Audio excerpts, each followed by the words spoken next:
Hi everyone. My dear. Can you guys hear me well? So I think Yes, good afternoon. Good yes, afternoon. good. Good Hello. afternoon. Hi Lori. Hi Annie. All Hello. right. I think we can proceed. Yes. Can we all confirm that we can hear each other? Yes,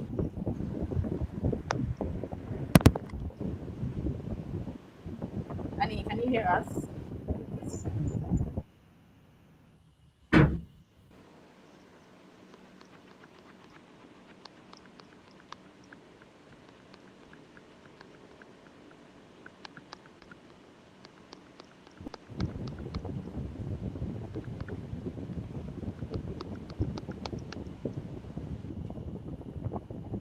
I think there was a break in the transmission there. Just before we kick off, I want to be sure again that everyone can hear us. Please just give a thumbs up if you can on your video so that I know that you can see awesome Laurie, awesome David. Any thumbs up please if you can see and hear us. I'm going to assume you're speaking to me. It's very hard to make out what you're saying. Yes. Okay, you Okay, can't cool. hear Sounds like it. us very well. Is what you're saying? Yeah, like I Okay. can't really hear Awesome, awesome. what's going on. Oh, really? So it's something because I think Laurie and David are good to go.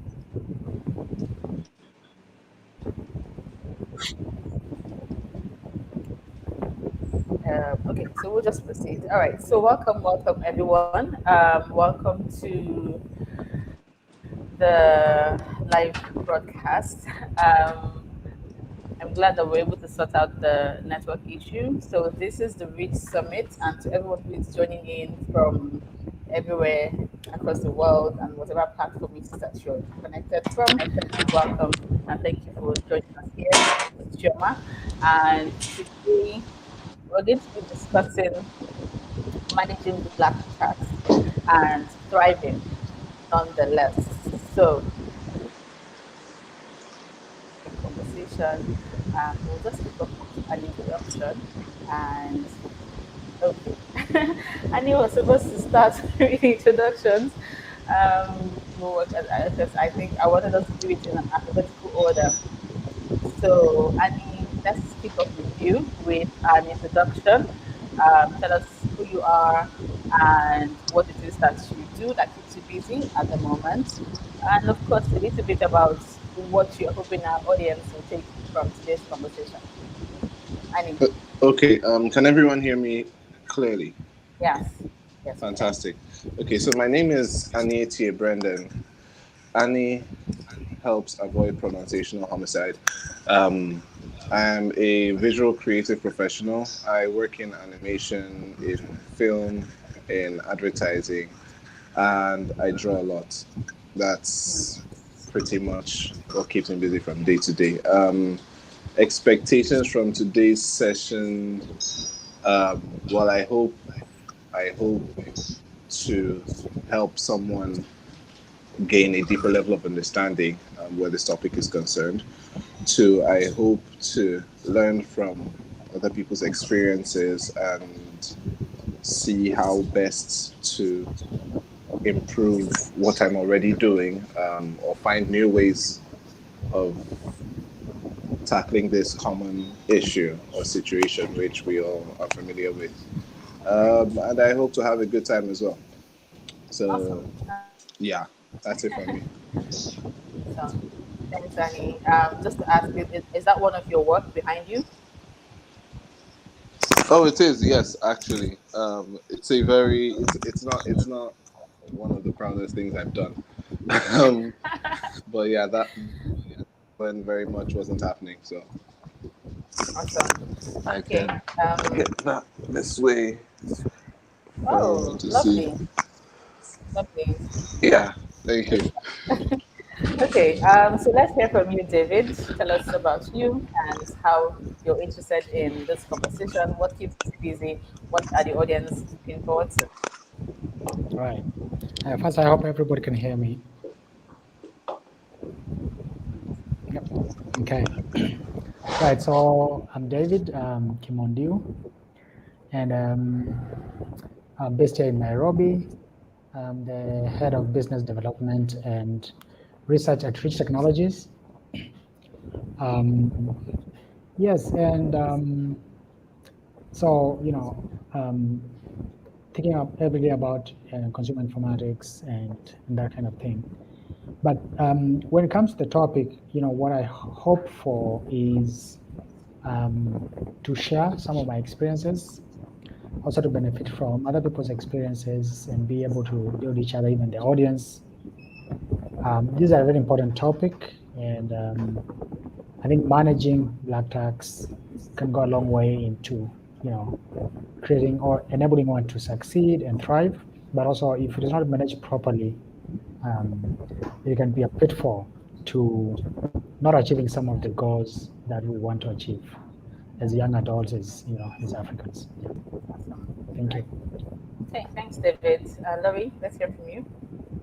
Hi, everyone. I'm Lori Lambert. I'm an associate professor of African and African American Studies at Fordham University. I am based in New York City, and I am originally from the Caribbean. Grew up between Canada and Grenada. And so I actually work on Caribbean studies. That's what I teach. It's what I write and publish about. And so for today's conversation, I think it's just really helpful for us to have a forum where we can be aware that this is something that many of us are dealing with. No matter where we're positioned, whether we are, on the continent or in the Caribbean or in the diaspora, and that it's actually a really important part of how our communities function. So it's good for us to have this forum to think through the ways we're making contributions to our communities, but also, as both David and Ani said, to think about what some of the potential pitfalls are and how we can be mindful of those pitfalls. Right. Brilliant. Well, thank you, Laurie. So to just cap off, my name is Chioma, and I'm a communications professional. And what keeps me busy is pretty much consuming and also disseminating narratives to influence my audience based on what it is I'm working on. And I'm also a first-time mom as well, so that also keeps me busy as well, alongside being with my family. I live here in Nigeria. I know, thank you. I live here in Nigeria, and yes, that's just about it. I think I'm just really looking to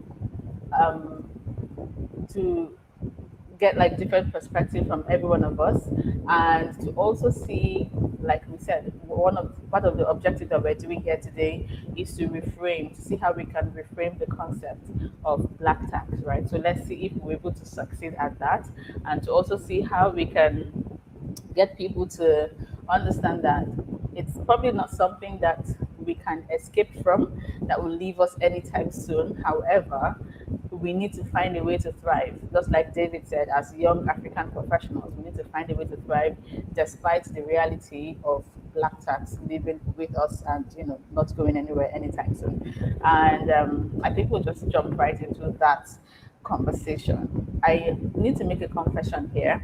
It was only a couple of years ago that I realized that the reality I was living actually had a name, and it was called black tax. I'm not sure even how I got to hear about that word or that definition. I think it was from a movie or from reading a novel or something. I'm really not sure.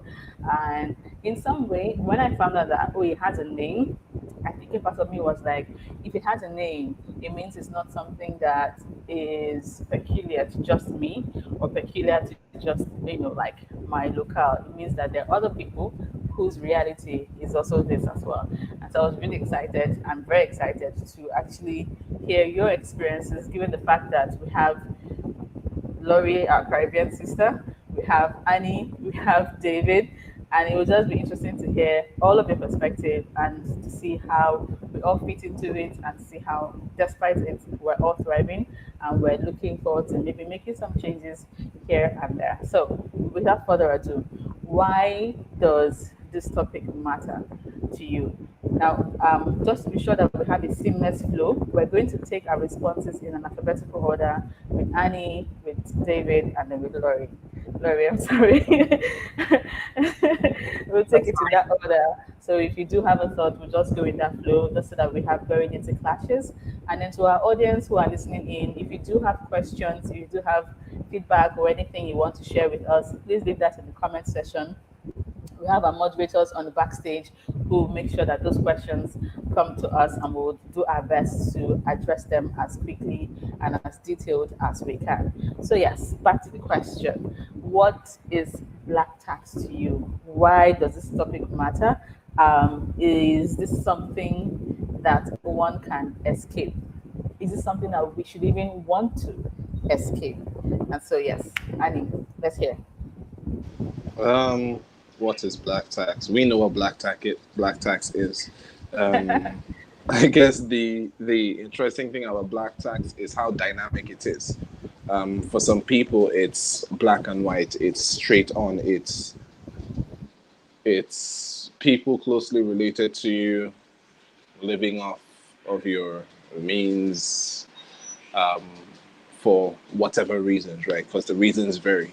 But it's you having to hold a couple other people up while trying to hold yourself up as well. And it's one of those things that it's well, like Shama said, it's not unique to any one locale, but the contributing factors seem to be consistent across board. People from similar kinds of backgrounds having to face this experience. It's important to be conscious of it, because there's something JR said 3-4 years ago, which I haven't forgotten. He says you cannot grow or control what you can't measure. So it's very important to know how much black tax you're paying, to help you either pay it better or work towards not having to pay it eventually. And I don't think it's something to escape. I don't think it's something to want to run away from. I feel, well, my personal belief is if you build a sustainable system, with time, you ease the burden on yourself. I believe in spreading the load, if you like. So if you empower more people to stand, then you have less work to do yourself. So yeah, I guess that's my take on it. Hi, David, and let's hear from you. I actually like that quote that you gave. I've written it down. That's like really, I think that's a very solid nugget there that JR had given to you, which you're passing to us. You cannot grow or control what you cannot measure. That's just really brilliant. It's really fantastic. Yeah, thank you, Annie. All right, David, let's hear from you. Right. Really kind of just to add on to what Annie said, I think black tax is diverse, ranging from some of the expenditures that you kind of expect and probably need to think about and plan around, to, sometimes going a little bit to maybe friends and colleagues and former classmates, and some of that tends to be a little bit maybe unplanned, sometimes unexpected. So I think on the aspect of it being diverse, that's a big one.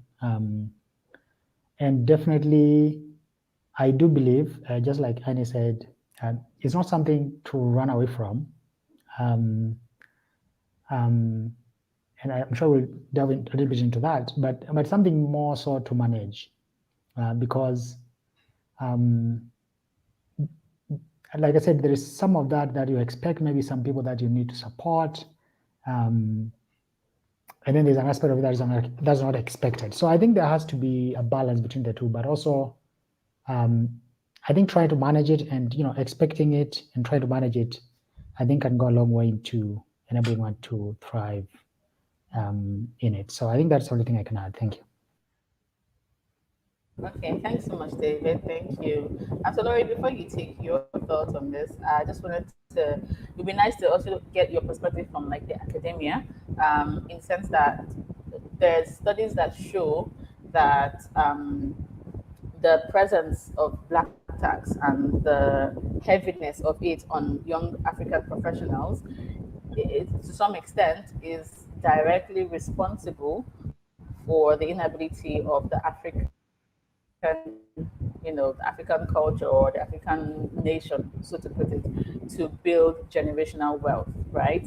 And so, with that research finding in mind, I would like for you to give your thoughts on black tax, what you think it is, and of course, to let us know what, if you think it's something that the African person who is coming up can escape, if it's something they should want to escape, or how they can have a rethink about the concept of black tax.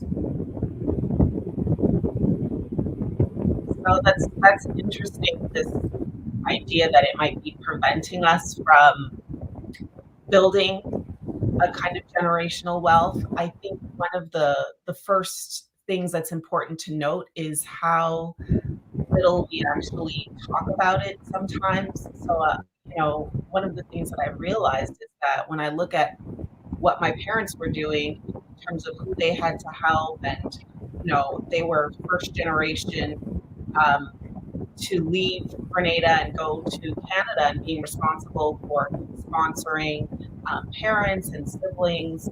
That was just the way that we just sort of grew up, that I just felt like, okay, there are folks that are going to come and live with us, and this person's going to help that person get a job, and then eventually this person can bring that person. So then when I started working and you start getting the phone call, this person needs that, or somebody needs a refrigerator, or whatever the case may be, and you start to realize, oh, this is now like part of my responsibility. But I think if we'd had more conversations growing up about what was actually happening, then you can anticipate that this is going to be part of your experience. And so maybe it's just that part of what we need to change is to have an awareness that this is not necessarily something that's keeping us from achieving generational wealth, but that this is part of wealth building in our community. That as there's like Black feminists saying in the States, that lifting as you climb, you have to be lifting other people as you yourself are, climbing various professional ladders. And I think that that's just part of it. And one of the things I would say is that, as the other panelists have said, it's always with us. So one of the things I was struck with during the pandemic, which was, we know that the pandemic had adverse effects on people all over the world. Well, those calls never stopped coming, and the requests never stopped coming. And sometimes I felt like, wow, like nobody's been asking, like, how are you doing? Like, are you okay? Can you actually manage this? But the fact of the matter is, if I'm in North America and experiencing it as a cold, then somebody back home is experiencing it as pneumonia, right? So no matter how challenged I might feel that I am, they are actually experiencing a bigger challenge. And so it's important for me to just kind of keep that in mind as you're fielding those kinds of requests.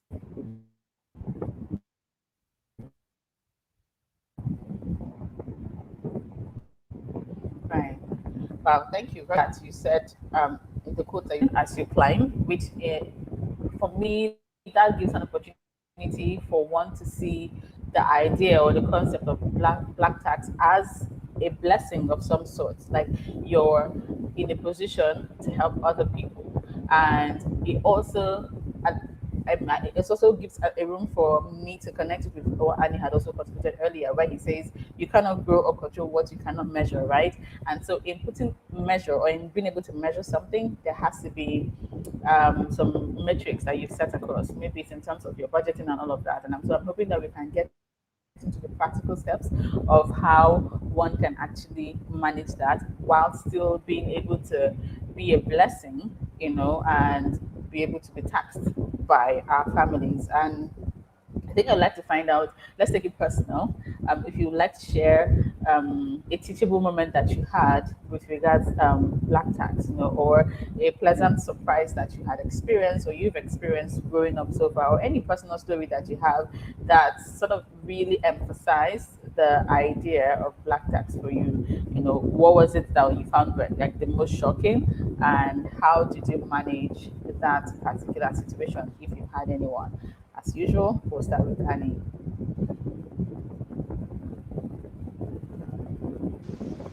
What I found the most shocking, I wouldn't say it's one moment. I'll say it's a series of moments. When this thing they say where what they say, till you learn the lesson, you'll continue having the experience. So for me, it was the realization that it just never stops. Like, there's always something more. Somebody always wants something extra, no matter how much has been given or has been invested. Till a person learns to fend for themselves, they're going to keep coming back. And every time I see it, and again, it's not something that manifests itself in one way. It's a bunch of different situations that just keep teaching you this lesson, that this thing keeps it. A taker has no limits, so to speak. And I guess it's even more shocking for us that we aren't taught to set those boundaries, but then somehow there's this overwhelming sense of responsibility that gets you, dare I say, feeling guilty when you can't even rise to the occasion.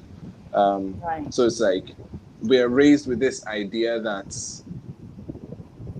being able to help, it is beautiful, but we're not taught that there should be lines drawn. So in a bid to help other people, you end up outing yourself, because we're raised to believe, yes, keep giving and keep giving and keep helping. And when I learned that setting those boundaries was up to me, one, to dealing with the inconsequential guilt that comes with saying no was up to me.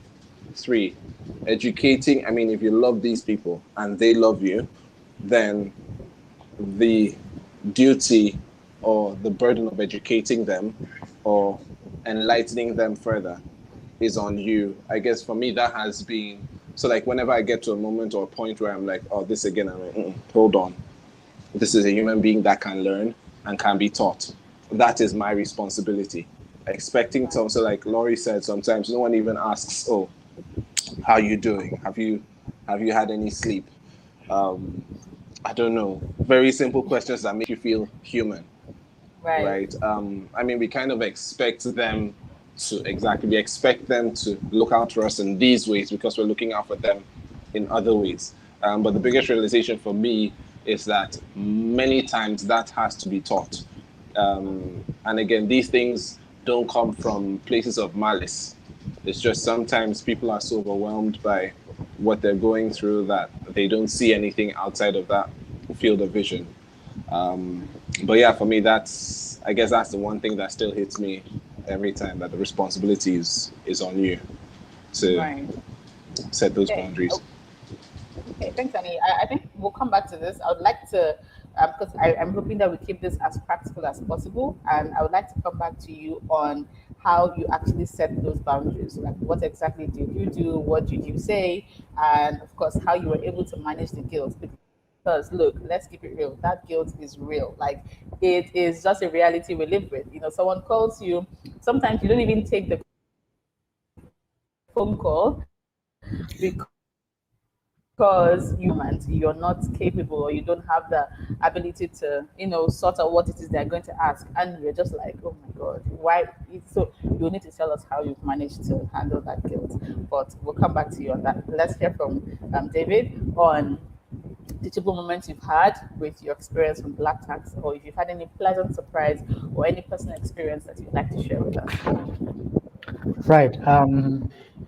I think the one thing that I just to add on to what Annie really talked about, the one shocking realization is that it's actually possible to spend almost all that you're earning in quote unquote paying black tax. And at the end of the day, actually, you're left struggling when you actually had, some, I would even decent or reasonable, income. So I think that's a shocking realization. I think it's important to keep that in mind, that it's actually possible, because like Annie said, the calls never end, the needs never end. No matter how much you may support someone or some people, maybe it doesn't end. There's always one more person to help, one more event, one more wedding or something that's happening. And so, the one thing that was a shocking realization for me, at some point I would, and I've been doing this for the last more than 10 years, realize, wow, I just got like a small emergency. That means maybe a small amount of money, but I've been paying so much black tax. I don't even have that little amount of money to lift myself out of that little challenge. So I think that's really important to remember. Yeah. Right. Okay. All right. Laurie, let's hear from you. I think being in the diaspora, the biggest shock for me was realizing specifically that this was a black tax, which is that sometimes, and most times actually, the opposite was happening with my white colleagues. Their parents were paying for their rent or, most of their education. Because sometimes I was like, how are they affording to live in this neighborhood or that neighborhood, or how did they afford to buy a house already? Or, because I know, like, okay, we both started this job, entry level, what have you. And it was that, the opposite was happening in those communities. Their parents were subsidizing their rent so they could live in a certain neighborhood, giving them the down payment for a house, that kind of thing.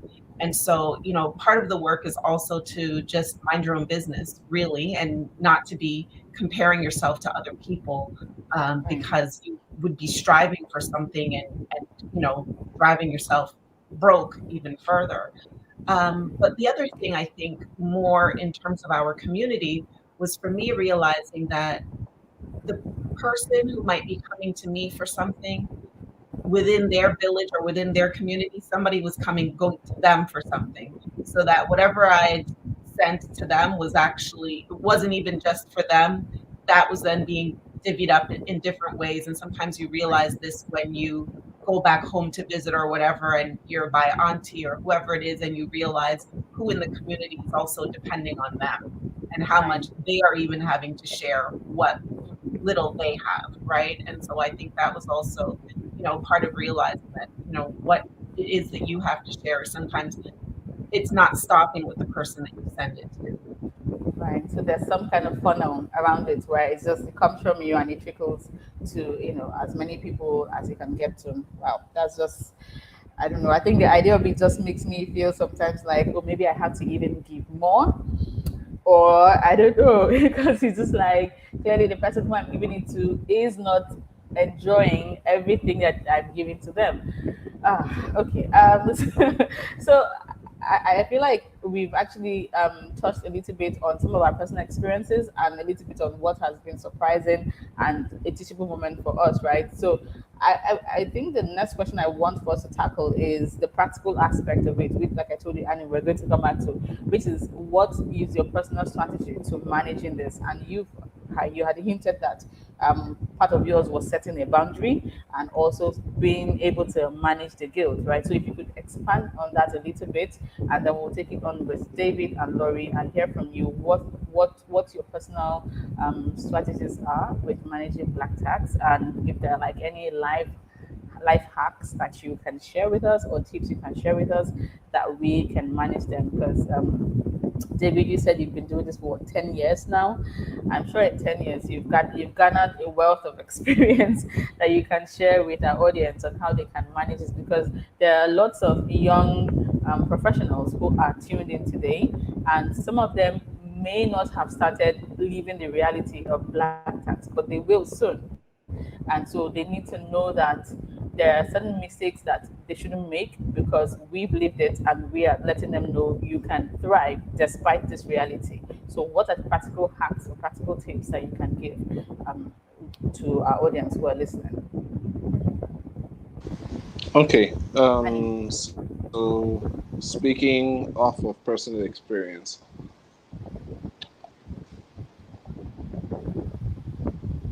so I don't work in 9 to 5. I'm a creative entrepreneur of sorts, so I do a bunch of things. Yeah, and someone spoke about a funnel, um, which is interesting because it's like money runs through a funnel around the world. Someone gets it and gives it to somebody else and gives it to somebody else, kind of like that. And even within your circle or within your family or within your space or your sphere of reference or whatever you want to call it, the money you get goes somewhere. And sometimes you realize that, I mean, I don't think this is unique to me. Before money comes in, it's gone because you know where it's supposed to go. Now, if you haven't managed your black tax up until this point, what I did when I became conscious of it was I let it slide for 2 months, which some people may feel is a little too long still. But for 2 months, I just let it slide. But I started taking note of where I was paying, right? So for 2 months, oh, this person needs this, that person needs that, that person needs. With time, a cycle appears. You start to see where what goes and how often things go there. And then it becomes a question of what's really important to you in your own life. Because one thing black tax does, well, one upside to black tax, which I guess we don't give enough credit to it for, is it helps you raise your game. Because it's a different ball game when you're trying to feed yourself versus when you're trying to feed a village. So, so you kind of you're open to more opportunities or more ideas on how to get more coming in, depending on how much is going out. The same way some people never have money till it's time to pay rent. It's the same way some of us never have money till there's someone to help. Right now, I think if you measure how many people you need to do things for, or how many needs you need to meet, you have that on the board, you put a figure to it. And then you let the parties concerned know this is how far we can go periodically. Every week, every 2 weeks, every month. They're human beings, right? And it's a game of energy. You either accept the energy that's coming or you keep it flowing. And if you don't manage to keep it flowing, then it stops at your desk. So everyone sits at the table and knows this is what we're doing, this is what we're playing with. There's this thing my mom used to do when we were little. There was 4 of us, and everybody wanted to be the one. Maybe there was a cake or something, and everybody, oh, let me share it, let me divide it. She's like, okay, you divide it, but you pick last. So you are forced to share it properly for everyone else, right? So sit everyone at the table, let them know this is the situation, this is what you're getting, right? It may not be enough, but it's good enough to get you on your way. Right. And you start working towards meeting that quota for them, which satisfies that engine in you that says you have to meet up to whoever's expectations of you. You get there and you hold yourself there. You stop there, no matter how painful it is. It's like, okay, we're done for this month, we go again next month. It's discipline at the end of the day. It's not the easiest of things to do, especially if you're a very kind-hearted, beautiful-souled person. You will struggle, but you kind of have to get past that just so you can have some peace. A firm boundary and just sticking to that. Right. Yes. I wonder how the place of budgeting comes into place with that as well. But I think we'll try to summarize that when we're close enough. We're pressed for time. So I'd really like to hear from David and Laurie in terms of practical strategies or personal strategies that you've employed to helping you navigate the concept of black tax and what life hacks you've used to get there nonetheless. Right.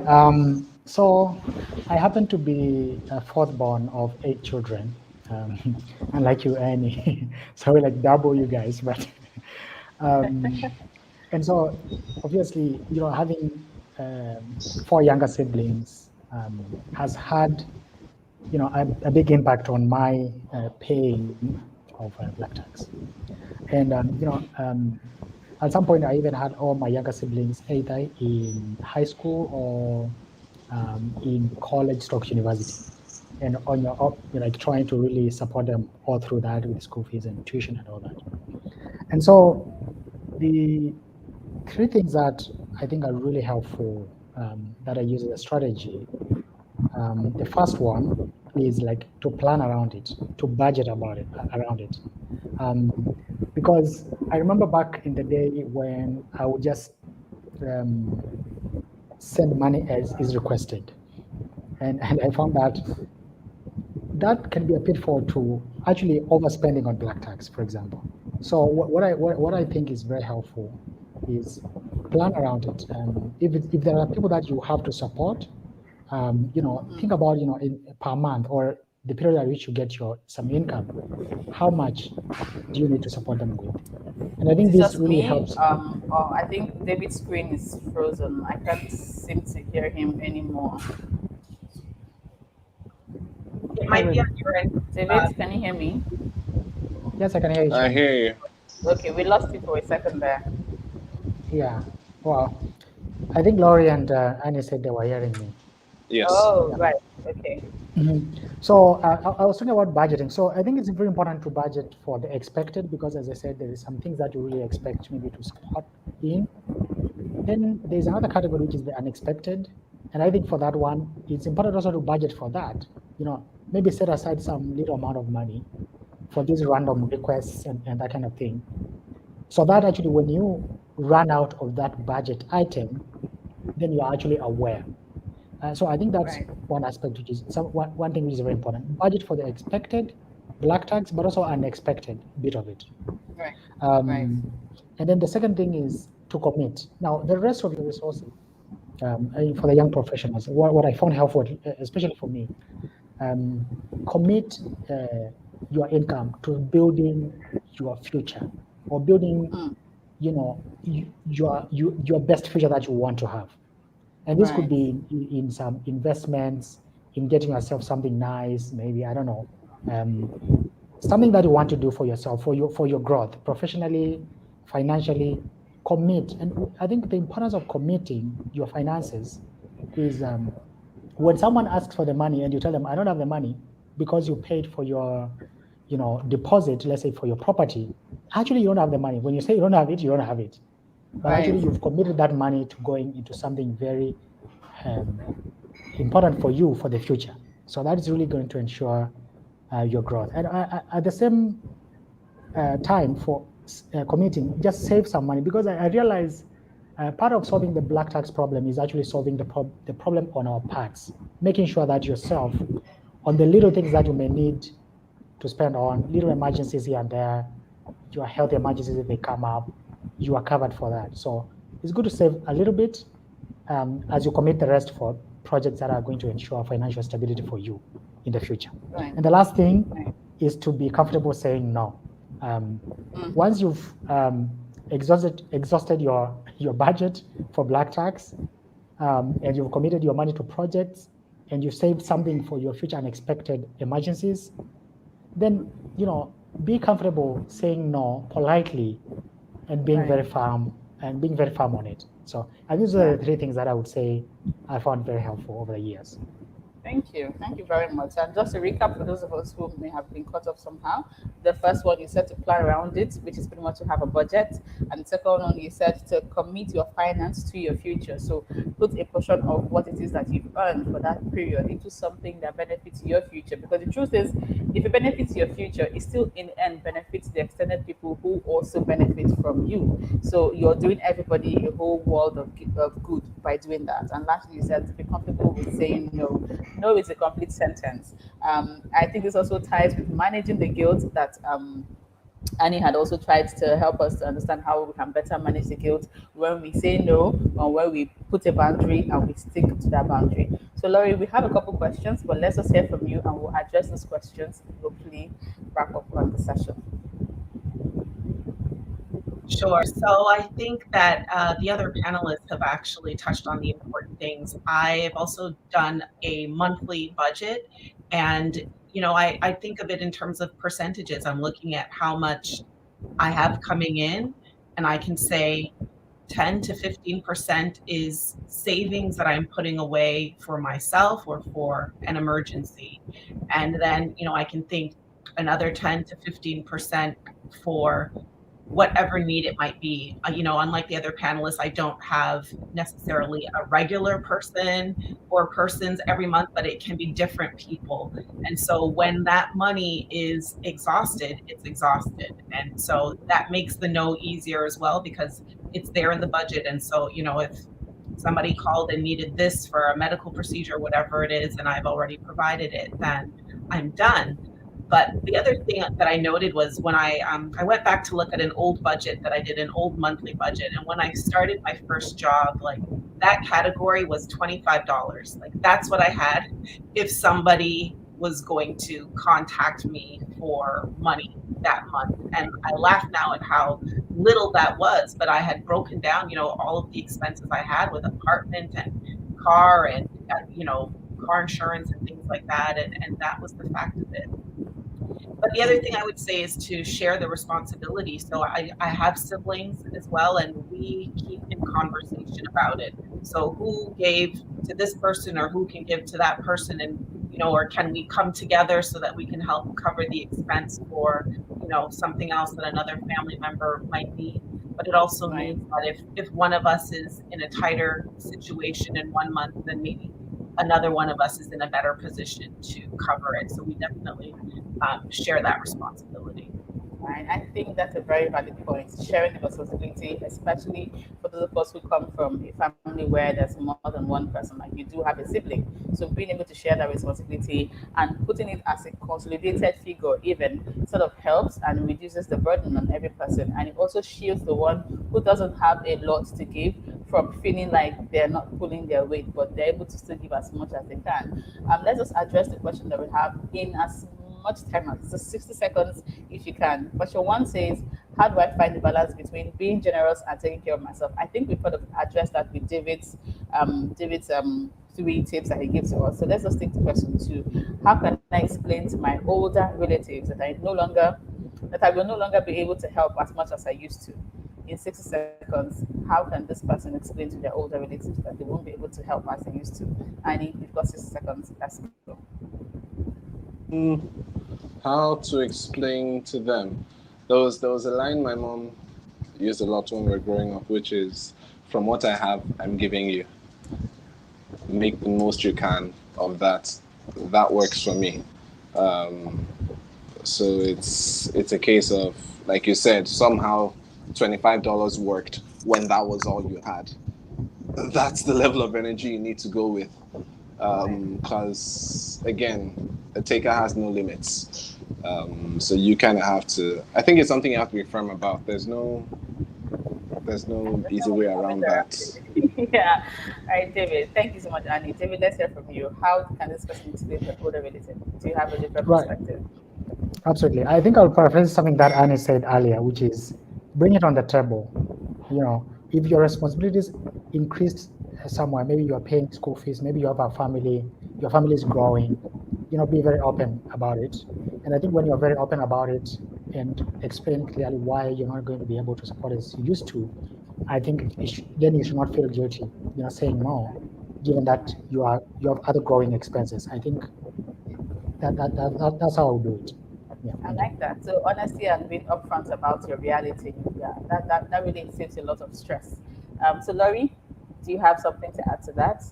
I agree totally with Annie and David, and I would just add that be prepared for somebody to simply not understand and to just have to sit with that and accept that sometimes they just won't understand. But your job is to communicate, and once you've done that to the best of your ability, that's all you can do. And then that's more for you to be okay with that, with the fact that the person might be upset or not understand or think that you are ungrateful, not recognizing what they did for you when you were little or whatever it is, but you have to just accept it at that time if that's the reality for you.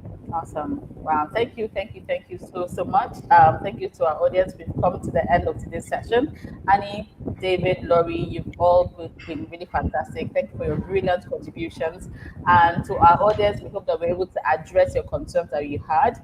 Please know that after we are done with this session, please head back to the home room. You will see the description. The link is going to be in the description below the stream video. Thank you so much. It's been an honor listening to you and sharing from your insights. And have a wonderful day, everyone. Take care of yourselves. Thank you. Thank you. Bye. Yeah, bye.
Good morning, everyone.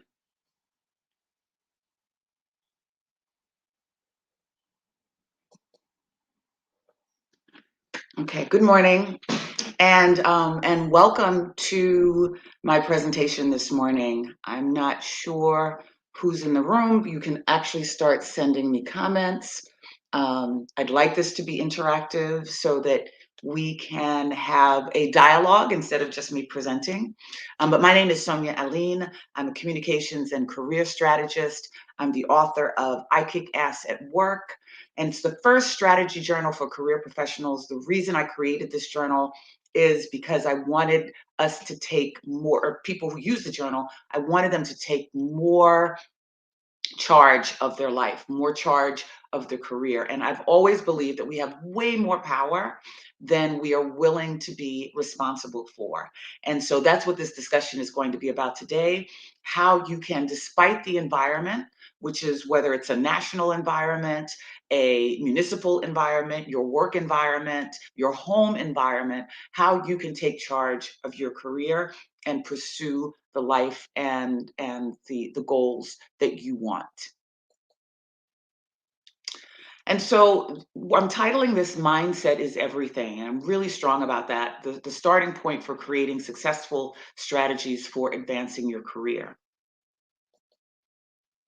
Because I really believe that mindset is the most important piece of where you're going to be going. Mindset is the driver of success. I've interviewed many people over the years, corporate celebrities, general celebrities, and the one thing that they have in common, I've been asked this many times, what do all of these amazing, successful people have in common? And it is their mindset. Even if they weren't sure about what they were going to do, they were sure that they were going to do something big, or that they were going to make some change, or that they were going to be able to change their life circumstances.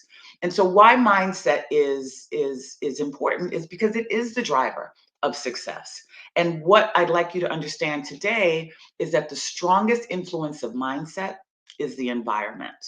Right? So it's usually what's happening to you. It's the places where you are. It can change your mindset. And when I talk about mindset, it's not just positive thinking, right? It's not just saying, oh, I'm going to stay positive, because you can wake up in the morning and decide that you're going to be positive, and then you spill your coffee on your suit, or you run into the coworker who doesn't speak to you, right? And then you shift everything.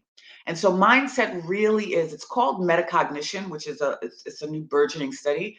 It's the study of thinking about what you're thinking, right? So it's really being cognizant of how you view your environment, how you think about yourself, so that you can make the changes, so that you can move forward.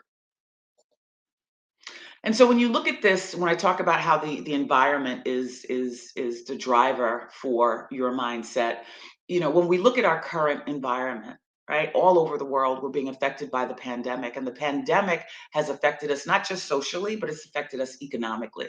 So we're in this period of unrest, uncertainty, and fear of the future, right? And so all of those things are also going to impact how we think about ourselves, right? Those things are also going to be, because it's the pandemic has economic repercussions. It's going to impact the missions and the goals of how companies are going to execute. I should say it's going to impact how companies are going to execute on their mission and their goals, right? And then because we're in these environments, right, we're in these work environments, we're going to be impacted by the societal conditions as well. So that's going to impact how we interact with each other, how we respond, and how we coexist in a workplace. Again, because of the current environment, like, companies are streamlining, right? They're reassessing the brand in the marketplace. In some cases, particularly here in the United States, there have been layoffs, right? And so that will have global impact as well. And so environments, as a result, they can be competitive, right? They can be cutthroat, and they can be challenging. And so this is why the mindset is going to be important. And I have a question: how do you grow a mindset you can't see, that is not present in your environment? And so your mindset is how you think, and we're going to go through all of this, right? Your mindset is really about how you think about things. And when I say the environment impacts it, every part of how you exist in your environment is going to impact how you think about certain things, right? And we're going to go through this in the presentation. So the goal today is, and this is to your question, Mike, is we're going to change the way you see yourself and the environment, right? Change and expand it. And then we're going to provide strategies and tactical tools to successfully expand your professional opportunities in this environment. And so this is a favorite phrase of mine. It is by Wayne Dyer, who was a spiritualist who passed away several years ago. He says, when you change the way you look at things, the things you look at change. And it's a really powerful mantra for me because I've been in some really challenging work environments, right? And I could have chosen to see them as really challenging and defeatist and see myself as a victim. Or if I was able to change my mindset, right? And we can talk about this later. Sometimes I decide to play a game and see how I can win and see how I can look at the situation differently so I can approach it differently. It really changes the dynamics around me, right? So when you change the way you look at things, the things you look at change. It begins in the mind. And so when I worked at Black Enterprise, that was part of my history. I was the lifestyle and the careers editor for Black Enterprise. And one of the things that I got to do was just a lot of fun lifestyle things. And one of them was race car driving. I got to work and drive BMWs and Porsches and all of these fast cars. And we were all directed by race car instructors. And they all said the same thing. I thought it was interesting. That didn't matter what school I had gone to, they all had the same perspective. Look where you want to go, and your wheels will go in that direction. And it was an aha moment for me because what they explained is that why a lot of people crash into trees and poles is because even though they see this thing coming at them or they see that this is where the car is going, they said if they could have taken a moment and looked off and looked to the clear path, looked to the clear road where they wanted to see their car go, they probably could have steered in that direction, right? And I thought, like, what a metaphor for life, right? Instead of focusing on all of the horrible things that are going on or all of the things that we see in front of us that are not working for us, why don't we direct our vision? Why don't we redirect our mind to the things that we want to see happen? And it takes you automatically in that direction. It just starts to shift things in that direction. And so one of the things as a career professional that you're going to have to look at as you change your mindset is you have to be aware of where you are, right? You have to be aware of what you're contributing. So you have to look at how do I see myself, right? A lot of times we worry about how people are seeing us or how people are treating us without really looking at, well, how do I actually see myself in this environment, right? What are my skill sets? Like, what can I demonstrate as a skill and as a talent, right? Like, what do I have? And we all have skills and talents because even if you haven't started in the workforce yet, because you've gone to school and because you've learned some things, you've attained some skills and you have some natural talents, right? You might be a natural project manager. You might be a natural communicator. You might be a great writer, right? So you have some natural talents that you have to understand what they are before you can actually start to sell them in the marketplace, right?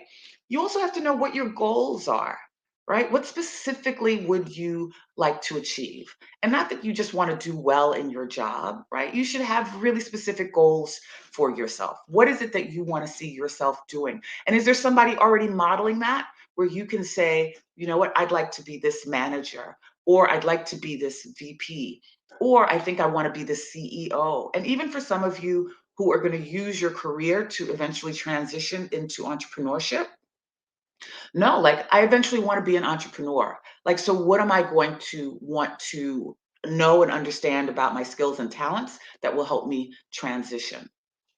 Another really important piece is your network. right? How well connected am I? And am I nurturing important relationships? The good thing about technology now is that you can be connected across the globe. So you can be on a platform like LinkedIn, which is a professional platform, and connect with people across the globe about what is going on in their part of the world in the field that you are interested in. Right? So, how are you nurturing these relationships? So, it's not just about sitting on a platform, or it's not just about knowing who the VP is. How are you nurturing the relationship? And are you working with a mentor? Right? That's really important. I'm going to make some athletic references later on. And all of the great successful people are coached, whether you want to call it a coach, an advisor, or a mentor, whether they are presidents of countries, whether they are heads of football teams, like they are all coached. Successful people are coached. And so you should have a mentor, someone that you can bounce things off of, someone that you can share ideas with, and someone who's going to be answering to you, or responding to you and telling you what you do, right? And really being honest and not being afraid that your feelings are going to get hurt. In the States, we have a term called sponsor. And are you positioning yourself to have a sponsor? And so for those of you who want to grow in the corporate arena, it's really having someone in a position, in a higher position, who recognizes you, who sees what you do, right? And your brand. Like, there's a lot of conversation around brands. And what I always say is that everyone has a brand, whether you know it or not, whether you like it or not. Everybody has a brand. So a brand can be something as simple as you show up to work early every day, right? Because sometimes you say, well, I'm new in the workforce, or I don't have a lot of skills. I haven't demonstrated a lot of things. How can I show up differently?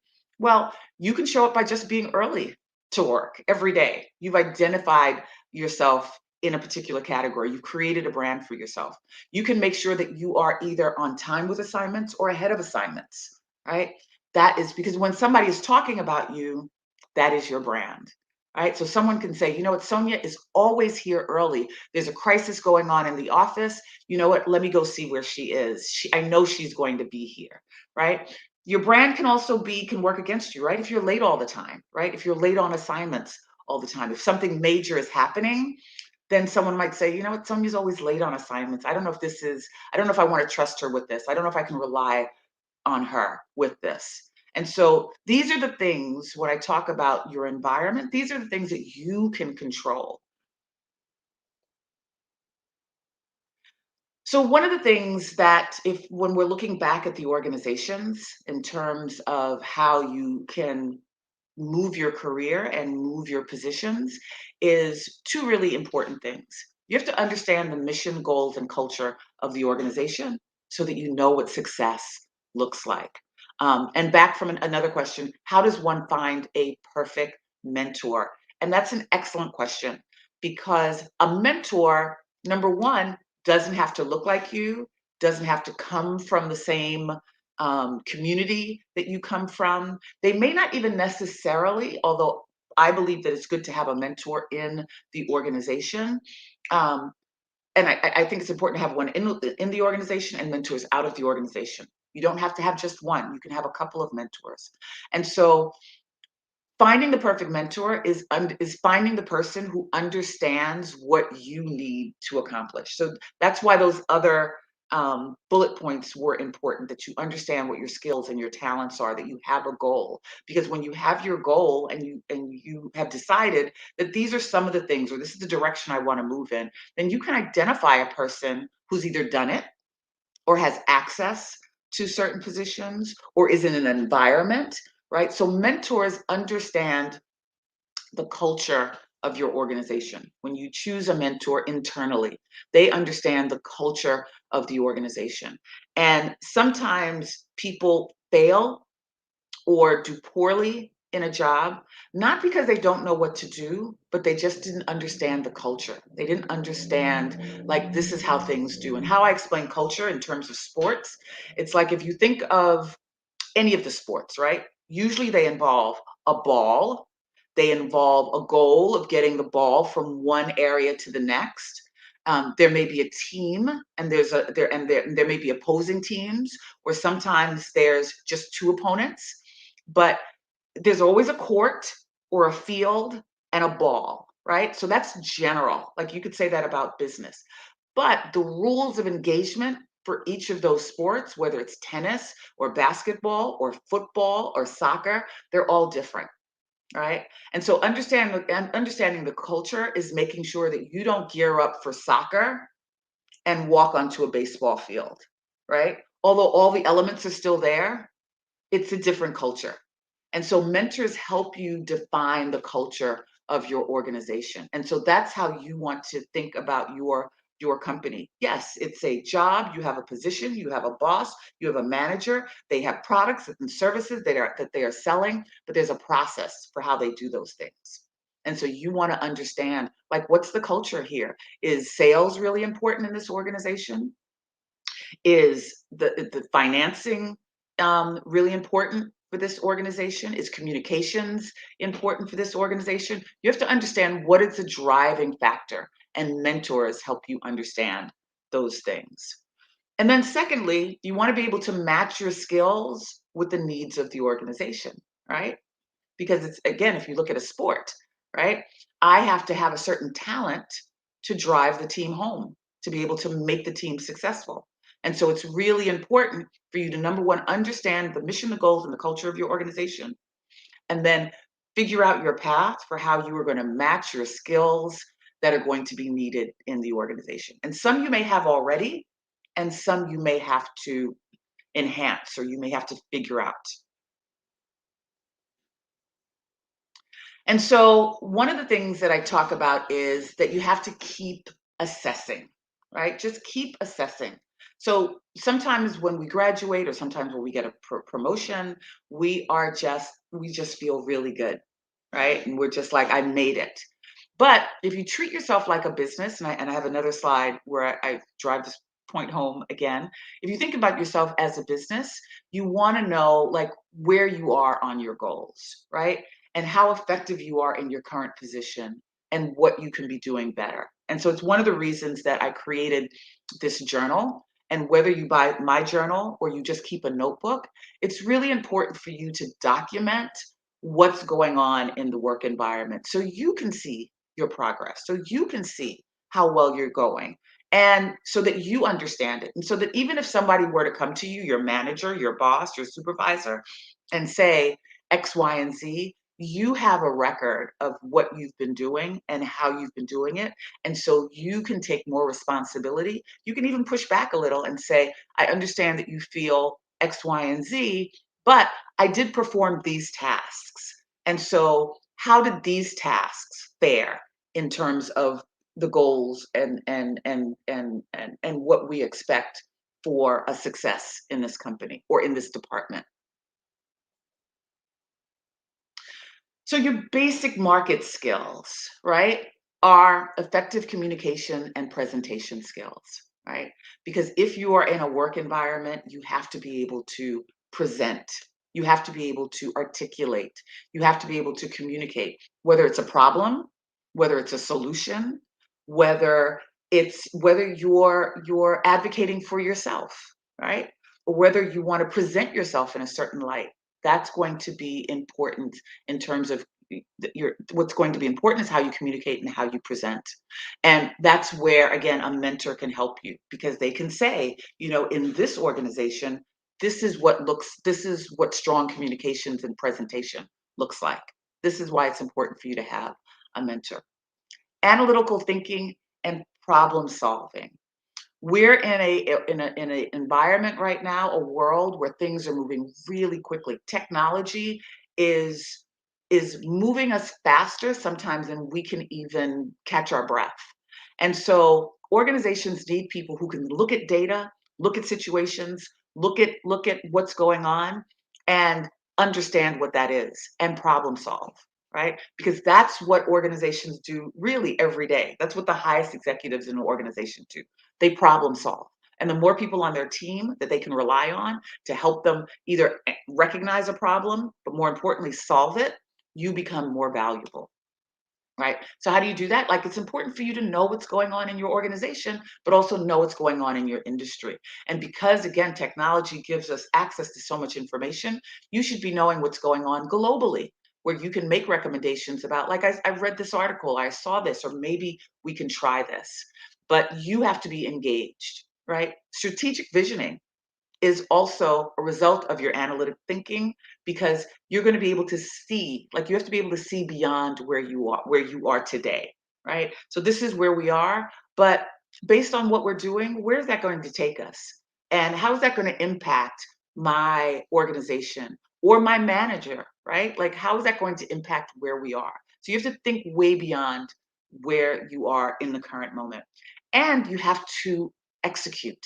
At the end of the day, you can't be the person just coming up with great ideas. You can't be the person just pointing to problems, right? You have to be able to execute. Because if you come up with a great idea and you're not able to see it through, then you really can't add considerable value for your organization. So executing is a really important basic market skill to be able to have. And so now we're going to go into the strategic and tactical tools that you can use to manage your environment and to think differently about it. So this is an important slide, and this is why I lead with it, because we're in trying times, and because environments can be competitive, we can be overwrought with emotions. And managing your emotions is okay. Another question. How does one improve on executing in a space where there is little room for mistake? Wow. So that's that's an excellent question. That's where understanding what's going on in your environment reduces the opportunity for you to make mistakes. So the goal is not to execute, not just to do something to be seen, right? The goal is to be able to look at the information, know enough about your environment, right? Know enough about who you're servicing, right? Who your clients are. And when I say your clients, I mean the clients of the business. Knowing enough who they are, and then and in some cases it might be a risk, but you're making an educated risk, right? And it's something that you can talk out, right? With your mentor, with your supervisor. You can say, look, like, this is what I've looked at. This is what we know, right? These are the facts. This is the data. And based on the facts and the data, this is what I surmise. What are your thoughts about that?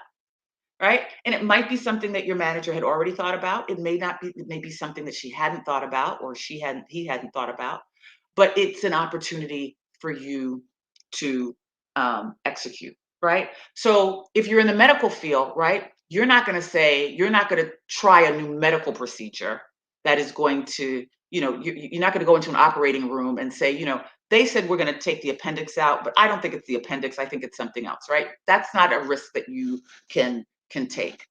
But it can be something where, we've been operating like this, and I found a way to make this more efficient, right? Like, if we add this to the process, or if we remove this to the process, whatever we're trying to execute, we can get it done faster, we can get it done quicker, right? And so finding that model or finding that opportunity is what you get to do, right? But you have to be engaged, and that's going to be another one of the slides that I have. You have to be engaged to be able to do that, right? So I want to talk about your emotions, right? And I'm going to go through these quickly so we can get into more questions. We've got 30 minutes left. You want to be responsive. You want to be responsive and proactive, and not reactive, right? I'm going to go through these pretty quickly.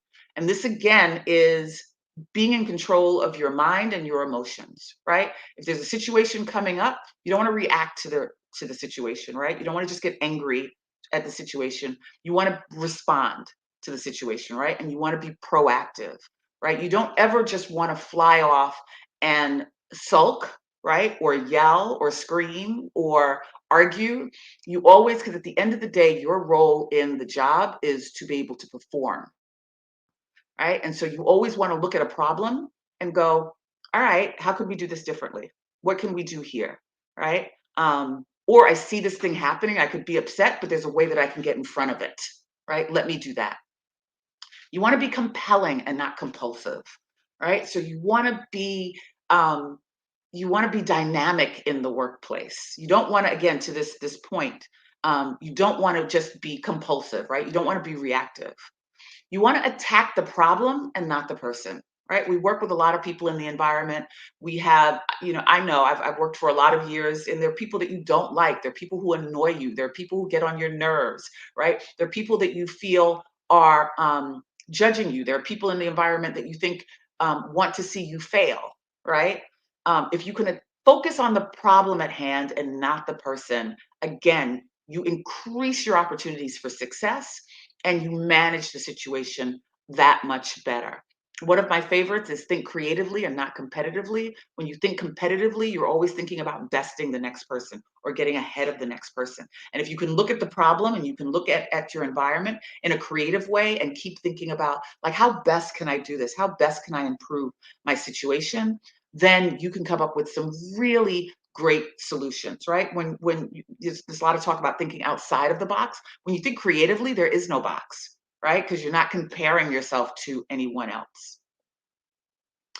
In situations where the problem is the person, what do you do? And this is where the mindset comes in again, right? Because at the end of the day, what is it that needs to get accomplished? There are people that are horrible in the workplace. Again, there are people who compete against you. There are people who want to see you fail. But I have quite a few mentees. I tell them to go into the situation and see it differently. And I know this sounds, it may sound soft, right? But I'm going to ask you to just practice this and try it. If you focus on the problem, if you focus on what needs to be addressed, and you decide that I'm not going to take on all of the emotional stuff that this person gives me. If the person, I used to say, there were people who never said good morning, right?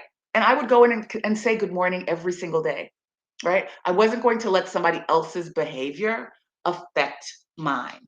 And it changes the power dynamic, right? It really changes the power dynamic when you can say, I'm not going to let your behavior affect me. If it's a manager, right? You can literally have conversations with the manager, and this is when you need to document everything and say, this is how I did X, Y, and Z. I'd like you to please tell me what you felt about this, right? And explain how you feel about a certain situation. You can take your managers to task very respectfully by just asking them questions. And when they say they don't like something or they didn't like something, please explain to me what it is that you would have liked to have seen, right? You can really talk these things through when you're not emotional. When you decide that you're going to be responsive, it works. And I'm not saying that it's easy, and I'm not saying that it's going to be a walk in the park. It's not. But it's also an opportunity for you to say, right? Because you have as much choice, and this is why I call this the power of choice, as your manager. Is this the best place for me to be? Right? So I think if there's a lot of pushback, if there's a lot of craziness, it's an opportunity for you to say to yourself, because you are in control of your career, is this the best place for me to be? And a lot of us feel that we have no choice, right? Like, I need this job, and so I have to stay here. I have to put up with this. But if you're networking, if you're expanding your networking, if you're continually talking to people about this business, if you're talking to your mentor and getting guidance, you may not have to stay in a bad situation. Or you can get the advice from your mentor in terms of how to change it. I hope that's helpful. You have to have a keen understanding of the culture. Like, I can't impress upon you enough how important this is.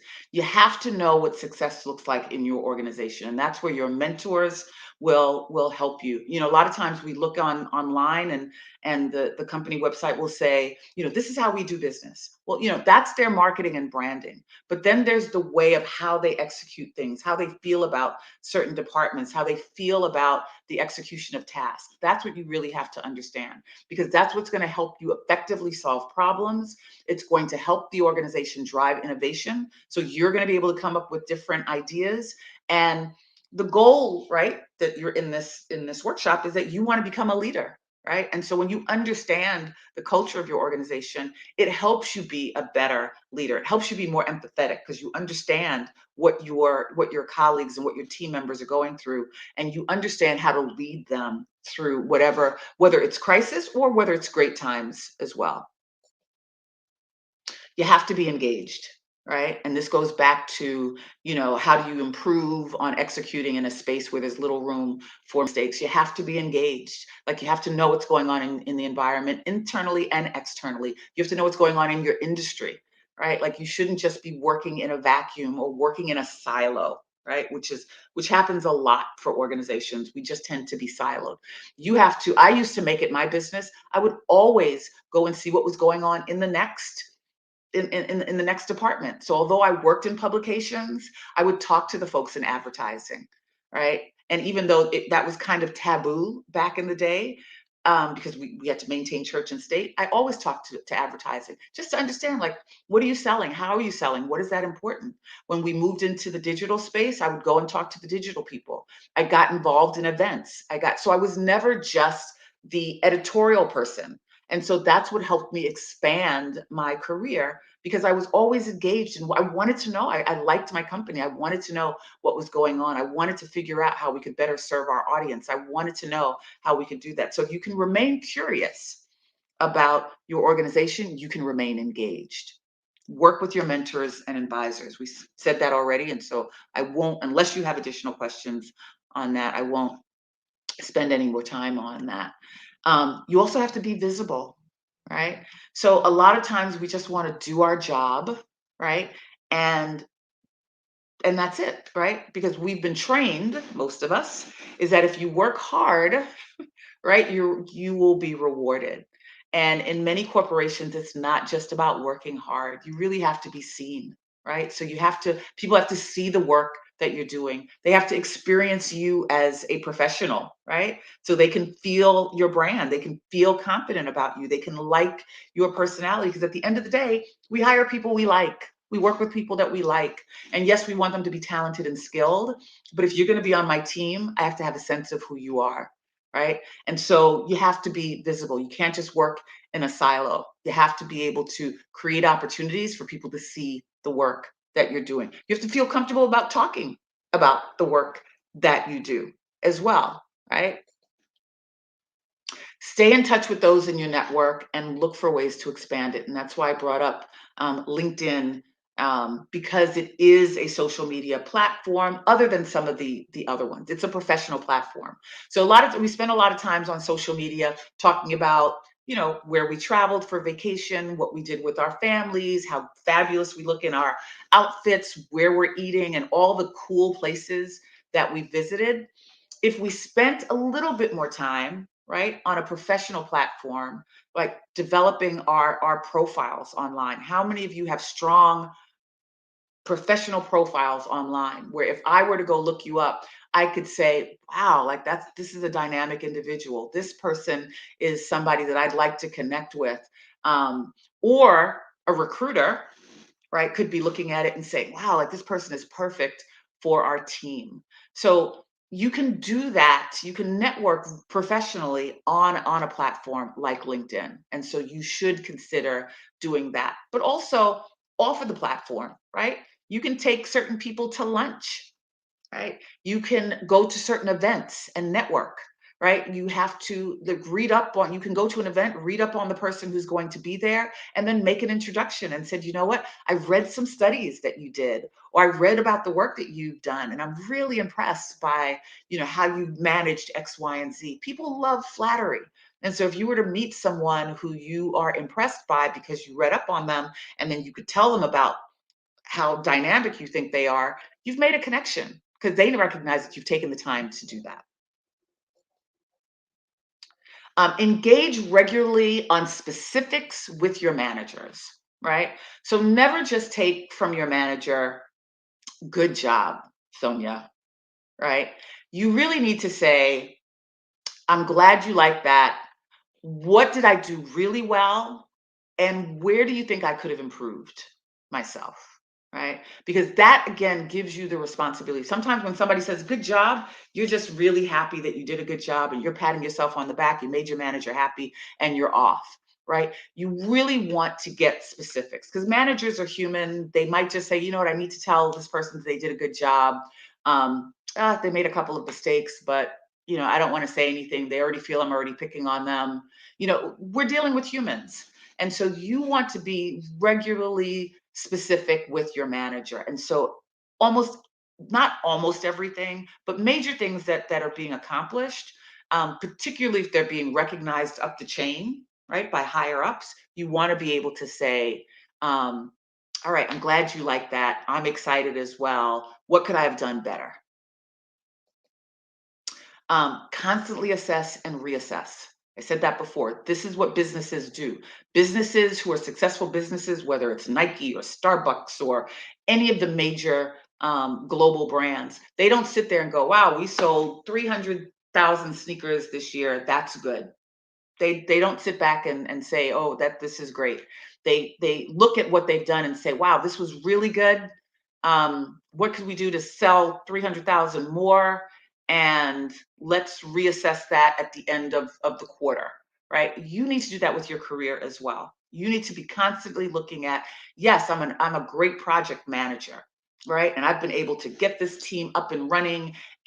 But you know what? Are there different tools that I could be using? Could I be doing this another way? Is there a course that I could be taking? Are organizations implementing things differently? Like these are the responsibilities that you have to be able to do, right? This is you taking responsibility.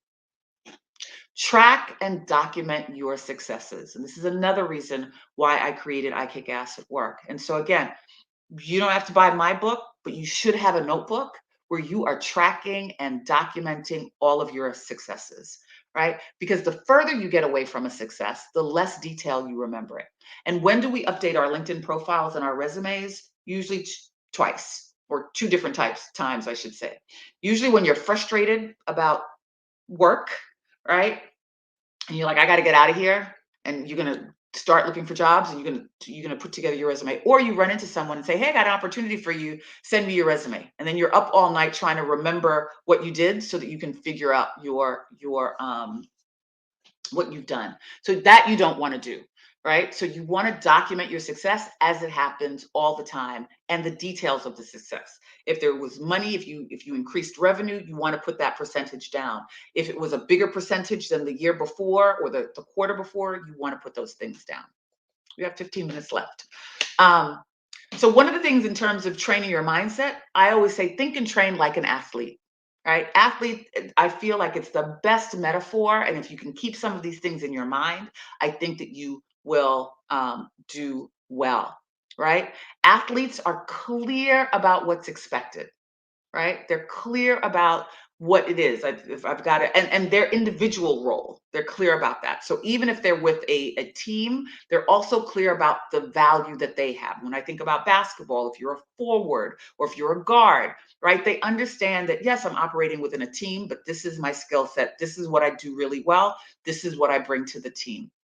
They also know what they have to do to win, right? And there are no excuses, right? They're not saying, nobody says, well, we almost won, right? Like they win or they lose. They understand that there's no kind of like wavering. And so you've got to be that clear too, right? Like, what does it take to win, right? And that's what I want to focus on. I don't just want to sit here and exist, right? A lot of people just sit and exist in jobs. They just, I like to say they just, they're putting the sprinkles on the donuts. Like, you don't have to think about it. You just, donut comes through, it needs sprinkles and you pop them on. Like, you need to be more engaged. What do I have to do to win? Right. And then they're always pushing the limits of their capabilities. So even when they win a World Series, even when they break a record, the goal is to break that record again next year. Then they don't sit back and go, yeah, like I'm the world's fastest X, Y, and Z. I'm good. right? They keep going back, some of them to their detriment, right? They keep going back to see how they can do that. And that's what you need to do. Like I said, technology is changing at such a fast speed. You always have to be on. What could I do differently? How am I doing it differently? Do I need to go back to school? Do I need to get certified? Like always be in the game, right? Adversity and challenges are motivators. If you work long enough, you are going to make mistakes, right? You're going to say the wrong thing. You're going to make a wrong adjustment on something. You're going to you make a wrong prediction, a wrong estimate. Like that's just the nature of living, right? It's not even working. That's the nature of living. Like you're going to make mistakes. You're going to be hit with adversity, right? They're going to want to streamline your organization, or they're going to reduce your hours, or you might get laid off, but adversity and challenges for athletes are motivators, right? That's when you get back in and you train even harder, right? You don't accept defeat. Again, I said this before, there's no ambiguity in results. And corporations are huge with that. Like you won or you lost, right? Like you can't come in with excuses, right? Don't try and figure out what the excuses is. Oh, great question. How do I handle mental exhaustion and burnout? I'm so glad you asked that question because I talk about this all the time as well. You have to take your breaks. You have to take your breaks. You can't, you're going to work hard, right? Because it's the nature of the environment that we're in. But you have to be able to take your breaks. And so I would tell people, so it's really interesting in American culture. Like we'll have, you may get 4 weeks or 2 weeks vacation. People don't take their vacation, right? They don't take their vacation. They don't take their lunch hour. If they get a lunch hour, they'd rather eat lunch at their desk.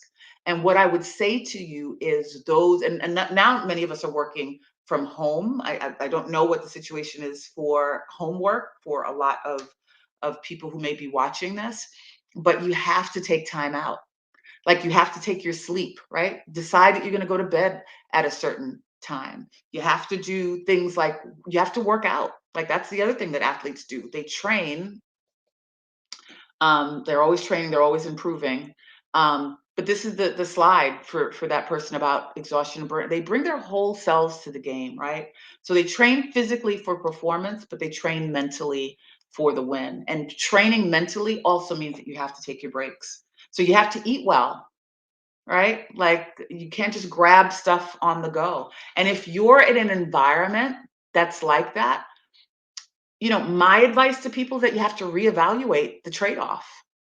Like this is because, like again, the reason I wrote this book was to say that the environment doesn't control you. You're in control. And we've allowed the environment and society to control everything in terms of how we show up. And if there was a blessing for the pandemic, I think what we've learned is that it is important for us to reevaluate like what's important in life. And your health is the most important thing, right? And it's not just your physical health, it's your mental health. And that's why it's so important that you cannot let the environment control how you feel about yourself, what you think your opportunities are, and how you function in the workplace. And so with 10 minutes left, if you have any additional questions, yeah, I'm glad that last question from Jason came up, because that is also what you have control of, right? You can decide to go to bed at a certain hour. You have to drink more water, right? You have to eat foods that are going to nourish your body. You have to eat none of this processed stuff and fast foods, and those things just create more challenges in your body because you're already dealing with stress. You need to work out. If you can meditate, and if meditation feels stressful for you, just sit and breathe, right? If you can just sit for 10 minutes and just do deep breaths to calm yourself down, those are the things that you're going to have to do. The competitiveness of our world is not going to slow down. What's going to change is that we are going to make choices that are going to benefit ourselves. And I think that's what we're going to have to um, realize. Failure is not defeat, right? And so if you have to walk away from something, it's okay, right? If you've lost something, it's okay. It doesn't mean it's defeat. I always feel that the universe is always speaking to you, right? And so when certain things come up, it's a chance for us to reevaluate. It goes back to being, let's be responsive and not reactive. Sometimes when things are thrown at us, we throw our hands up, right? Instead of saying like, does this serve me? Those are legitimate questions to ask. Does this serve me? Is this the environment I want to be in? Is this how I want to continue um, to move forward? Someone just asked me, what would I tell my 25-year-old self? Wow, like I would say that, and we say this enough, right? Like that you are enough. Like there are things that I did. I overperformed, right?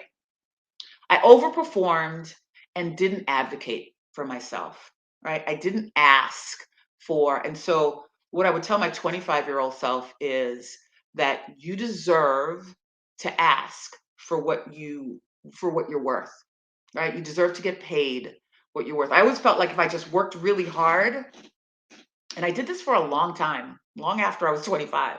I would just work really hard and hope that everybody would notice me, right? And then so I would get the positions that I wanted and I would get the salary that I wanted, and that didn't happen, right? Because if you're not advocating for yourself, there are very few people who are going to advocate for you. Every once in a while, you'll see somebody will be like, "Oh, this person is really talented, and I want to bring them along, and I want to help them along, right? I want to help nurture them." And that's really fortunate for those of us that it happens to.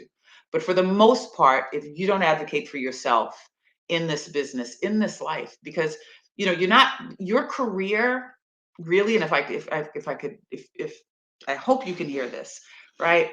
I we were raised, at least my generation, work was important because this is how you took care of yourself, right?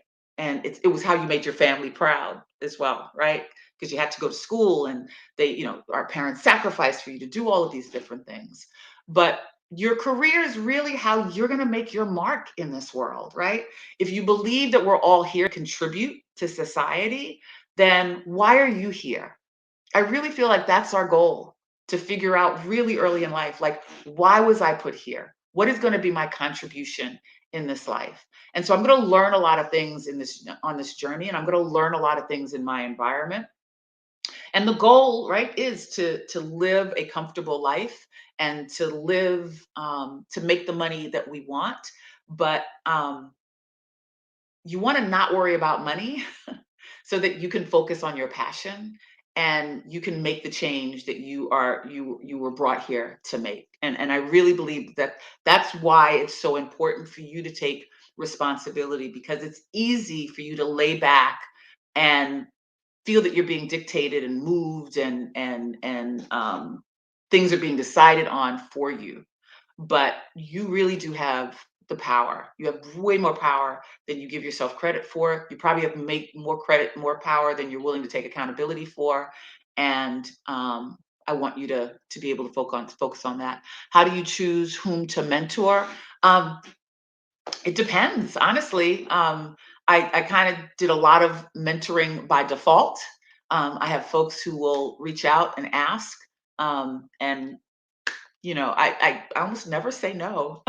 So which is that those are my own issues that I have to work on. But yeah, like I feel like this is my purpose here, to help people understand. I struggled a lot in my career. I struggled a lot. And so for me to be an author of 2 books on career development is it's all the stuff that I've learned from a lot of the mistakes that I made, and from watching people who did it really, really, really well. And so, yeah, my goal here is to make sure that people make less mistakes than I did, and at the end of the day, that they feel fulfilled in their career. Because if you don't feel fulfilled, then what are you doing it for? What are you doing it for? So I have 5 minutes left. If you have any additional questions, pop them into the chat and I can ask them. Let's all connect on LinkedIn. If you say that you were part of this this training, this workshop, I will. Let's connect, and let's see how we can help each other. And what do you feel What do you do if you feel like you haven't found your purpose yet? You just keep exploring, right? So a lot of people feel like they haven't um, found their purpose. And that's why it's important to explore, right? Explore everything, right? So I believe that the universe, God, helps you do that, right? When you're open, right? And so when I say you're open, opportunities are going to come to you and they're going to feel right, right? So this is all about like getting in touch with like your instinct. I always tell people I've interviewed so many people over the years, famous people, business heads of organizations, and I've never interviewed anyone who said, "Boy, I listened to my instinct and that was so wrong." Right? You have to be guided by your instinct. And so things are going to come up for you and they're going to feel right, but they're not going to seem right. Right.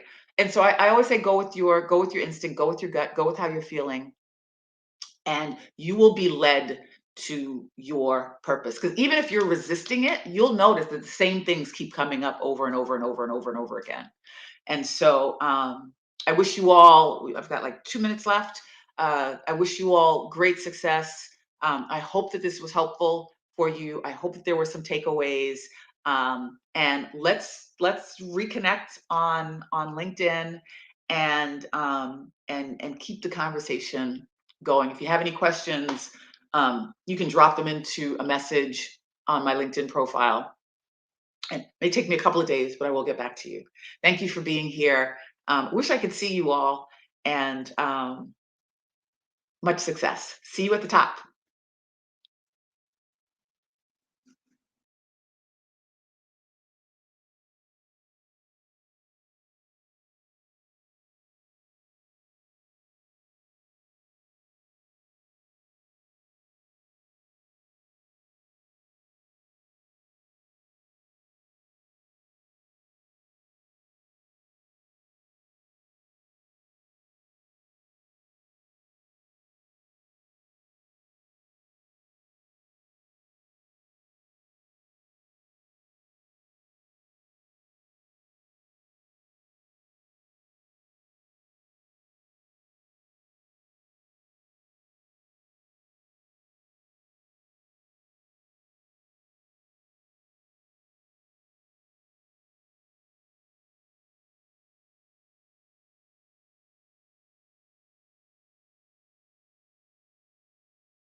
Hi, Nana.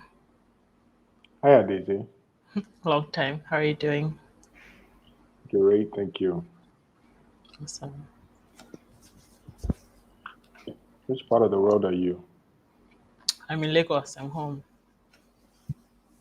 It's good. Welcome to Africa. Well, I've been here since.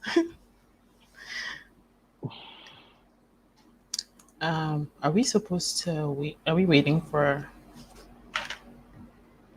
the others? I'm assuming so.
I think we should just start because this message someone and yeah, I don't know if the others are joining.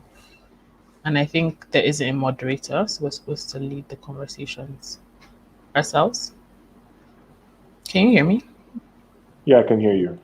Okay, cool. So, do you want to go first? You go ahead. Ladies Okay. Thanks.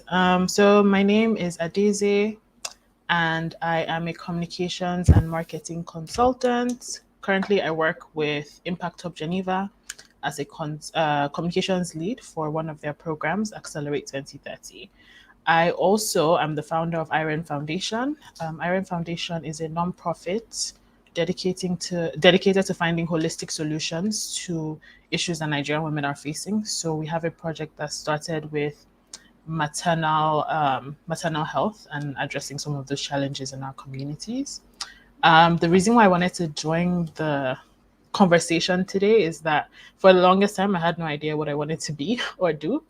I kind of always knew that I wanted to be in the social impact space somehow, but I think I've had a very like non-traditional career journey that has taken me through like different things, but I finally found my path. So I really wanted to encourage people who might also be like me and not be as sure as what they want to do. Maybe what they studied in college is completely different from what they're doing now, but they just know that they want to create an impact somehow. And so I kind of wanted to talk about that. And you next. Great. Well, my name is Nana Uswe Chow. I call myself a chief farmer at AgriKings, and chief farmer is just another title for the CEO of the company. But because it's an agriculture company, and I'll tell you a little bit more about why we chose the term farmer as opposed to CEO. As a company, our focus is mainly on empowering smallholder farmers, feeding the future, and then adding value to what we produce, and doing a lot of this mainly using technology. And so we do have a lot of technology embedded into what we do. Again, a bit of my background in college was computer science and information systems. And so it's no surprise that I bring technology into the agri space. A little bit about why I decided to join this career path. Again, I am passionate about the youth, and I recognize that over 50% of the population, African population, specifically in Ghana, is over 57%, is under 25. And so this goes without saying that the direction, the empowerment, the figuring out of the youth in this space is quite important, and I've committed myself to helping as many people as possible to be able to navigate that path, and to be able to create opportunities that some of these youth could play in. And so, yes, that's a bit about us, and about why I decided to be a part of this. Cool. So I'm gonna talk about, for me, like what the basic prep and training is. I see that's like the next talking point for, well, it's like, so technically I have a career in communications, but I also have a career in like the social impact field through my nonprofit. And so for both, honestly, in my experience, there isn't necessarily any specific training that you need to have a career in communications, or even if you want to have like an impact driven organization. You just have to kind of study a lot and read a lot and become teach yourself. There are, of course, you can go to school for communications, you can go to school for like international development or international relations, and I'm not saying that that doesn't help, but that was in my experience. I found that I learned a lot about what a lot on my own by doing a lot of research. And for me in communications, and basically being in this like interesting niche that's like at the intersection of communications and impact, and being able to tell impact stories and make sure that impact driven organizations are equipped or are enabled to continue to do what they have to do. It's basically just about being creative and being able to I guess understand in the same way with communications, like understand who your stakeholder is, what you're trying to reach, and like all the basic skills like writing, coming up with content plans. These are all things that you can learn on your own and read and learn through YouTube. So I wouldn't say that there's any specific like training or anything that you need to do, although there's a lot of really good training resources and content out there that you can use to read about. But in my experience, I was basically I taught myself, and I had a lot of really good employers who taught me a lot of things that I needed to know, and kind of they trained me on the job about how to tell stories in a compelling way. And that's basically what I do in this like intersection that I'm in. So yeah, that was my experience. How about you? I see Hemensa joined. Oh, Hi. hi. Apologies for being late. There were some technical issues on this side. No worries. But I don't want to stop the flow though, so please carry on. I'll jump in. Yeah, I was done. I was just handing over to Nana to talk about like this. Yeah, so Hemensa, I guess you could go ahead and introduce yourself and a bit about what you do before we go into the basic prep and training. Sure. Good afternoon, everyone. My name is Hemensa Oka. I lead sales for an organization called Afex Commodities Exchange. We are Nigeria's leading private sector ag-focused exchange, and it's an honor and pleasure to be here. I sort of stumbled into agriculture myself, but then looking back, all the roads were leading in this direction in the first place, coming from a family background and a development background, and also a little bit of what I studied in school. But the opportunity for growth was in agriculture as opposed to all the other sectors at the time I came back to Nigeria. So I'm excited for this conversation and looking forward to help out and assist wherever we can. All right. Would you want to go right into the prep and basic training before I do that? Okay. Yeah. So look, I mean, just quickly, because I see we're running out of time. The whole idea is about how do you add value to any organization that you're looking to join. And I find that a lot of students coming directly out of school don't have hard skill sets that they can really readily deploy. So whether that's Excel skills, whether that's communications, just really find your niche and develop practical skills on that. That's actually going to set you ahead from the crowd. Great. So, I mean, I'm not very different. I guess I didn't talk a bit about my role. So I am the founder of AgroKings, and you know, we are primary producers of rice and then vegetables and then some value-added products. So we have a poultry side of our farm, we have a pig section, and then we have rice being our major thing, and then we just launched a cereal last month. With regards to prep and basic training, similar to Daisy, I did not actually study agriculture at anywhere beyond junior high school. A lot of what I know today is really about reading a lot, and then having a vision for a different type of future for Africa in terms of agriculture. Because, like I said, I did read. Look, Africa is using less than 10% of our arable lands at the moment, and I think our goal here was to create some impact by making a bit of a difference in there. And so one of the ways that we manage to do what we do today is a lot of reading, a lot of open-mindedness. I do spend quite a bit with people who have gone ahead of me. So I have visited, like, two of our national best farmers in the country. I visited their farm and then just kind of spoke to them a lot about what they're doing, how they got here, and things like that. So that was really, for me, how I managed to gain. And I am still learning a lot about how we do what we do. We have currently hired a Brazilian who has quite extensive experience in growing commercial scale rice farms. So that is where I get a lot of my training at the moment. Yeah, I think that's a bit about how I think that people could get into the sector.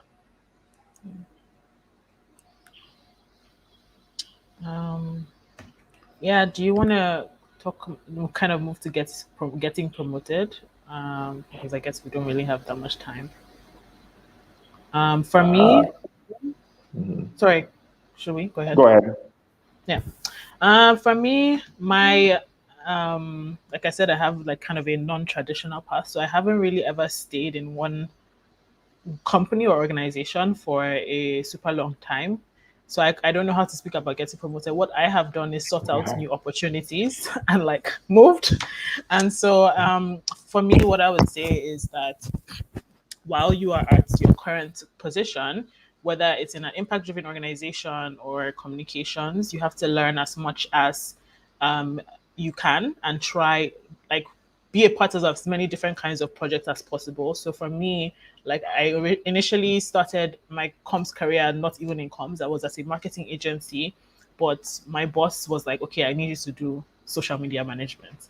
And I wasn't really like that excited at first, but I saw that it would be relevant I saw that I was good at it. I had done a little bit of that before. And so I realized that being able to do different things, like outside just what your box is or your role is at whatever organization you're in, gives you that training that you need to be able to say, okay, if I'm getting promoted or I'm moving to a different organization, I've been able to do X, Y, Z. And that makes you more valuable. I found that in my experience anyway, being able to have experience with project management as well as communications, also having, that's working with nonprofits directly. It's all like kind of helped me to be able to find the kind of roles that I've been looking for that have really, been made for me, I guess. So yeah, what do you guys think? Yeah, definitely. That's sorry, just quickly. Yeah, that's a good one. And I'll piggyback right off of that. Right. So what you're kind of talking about, at least related to my field, is more the combination of soft and hard skills, and that's, putting it another way, field experience and office experience. And I see that most people that excel in my organization are those that are able to combine both and do it in a way that looks seamless and utilize, the gifts and talents from both sides of the sector, and employ them in their work. Yeah, I think that for me also from a lot of, I think that we have mainly spotted talent, and so we have hardly recruited people from an online link or from a recruiting agency. Oftentimes, during a session, if the summit was live, for instance, some of the questions that people will ask, and things like how people network after an event, oftentimes is how we spot talent. And then we have multiple examples of people like that within our organization. Beyond the ability to spot talent, is also going to be based on referrals. So oftentimes you've done really good work somewhere, and then one conversation leads to another, and then we get information about a particular person, and then we bring them in and then figure it out. I think that the way we realize that people get promoted really is about I don't want to say experience in terms of 3 years or 5 years of experience, but similar to what Adeze was saying, you had a role, and then later on they switched you up to doing more social media management, and how exactly you transition between your former role to the current one. Really observing some of these things is how we recognize that people are building capacity, and then we realize that they could probably filling a higher role. And that's how things have typically happened. People need to be curious. People need to demonstrate that they are giving us results, and then once we spot that, we are able to easily or quickly get you into a different role, or get you promoted. And so that's how it's been for us. Yeah. I also want to add that volunteer experience is really helpful, or just like volunteering to work on projects or outside your role. Because for me, like if I didn't volunteer to do certain things, I wouldn't have had that experience to put out, like to add to my CV, or to say I've been able to work on this XYZ thing. And then also, that's like something that's been really important to me for my career path anyway. So if anyone has questions, you can put it in the chat. So, yeah. Adeze, I was going to piggyback on that, because I was going to give the lady who heads communications within our company today, got promoted really through a volunteer experience. We had a session we called a makerspace session, where we're doing some design work for persons with disability. And then at the end of the event, there was just a very random question asked that said, hey, who wants to write an article about what just happened over the last 2 weeks? And then the person who shot her hand up first, and then in about 24 hours came out with a really great article where we literally didn't have any additions to make. She is the youngest person on our management team. I think she's currently about 23 years old.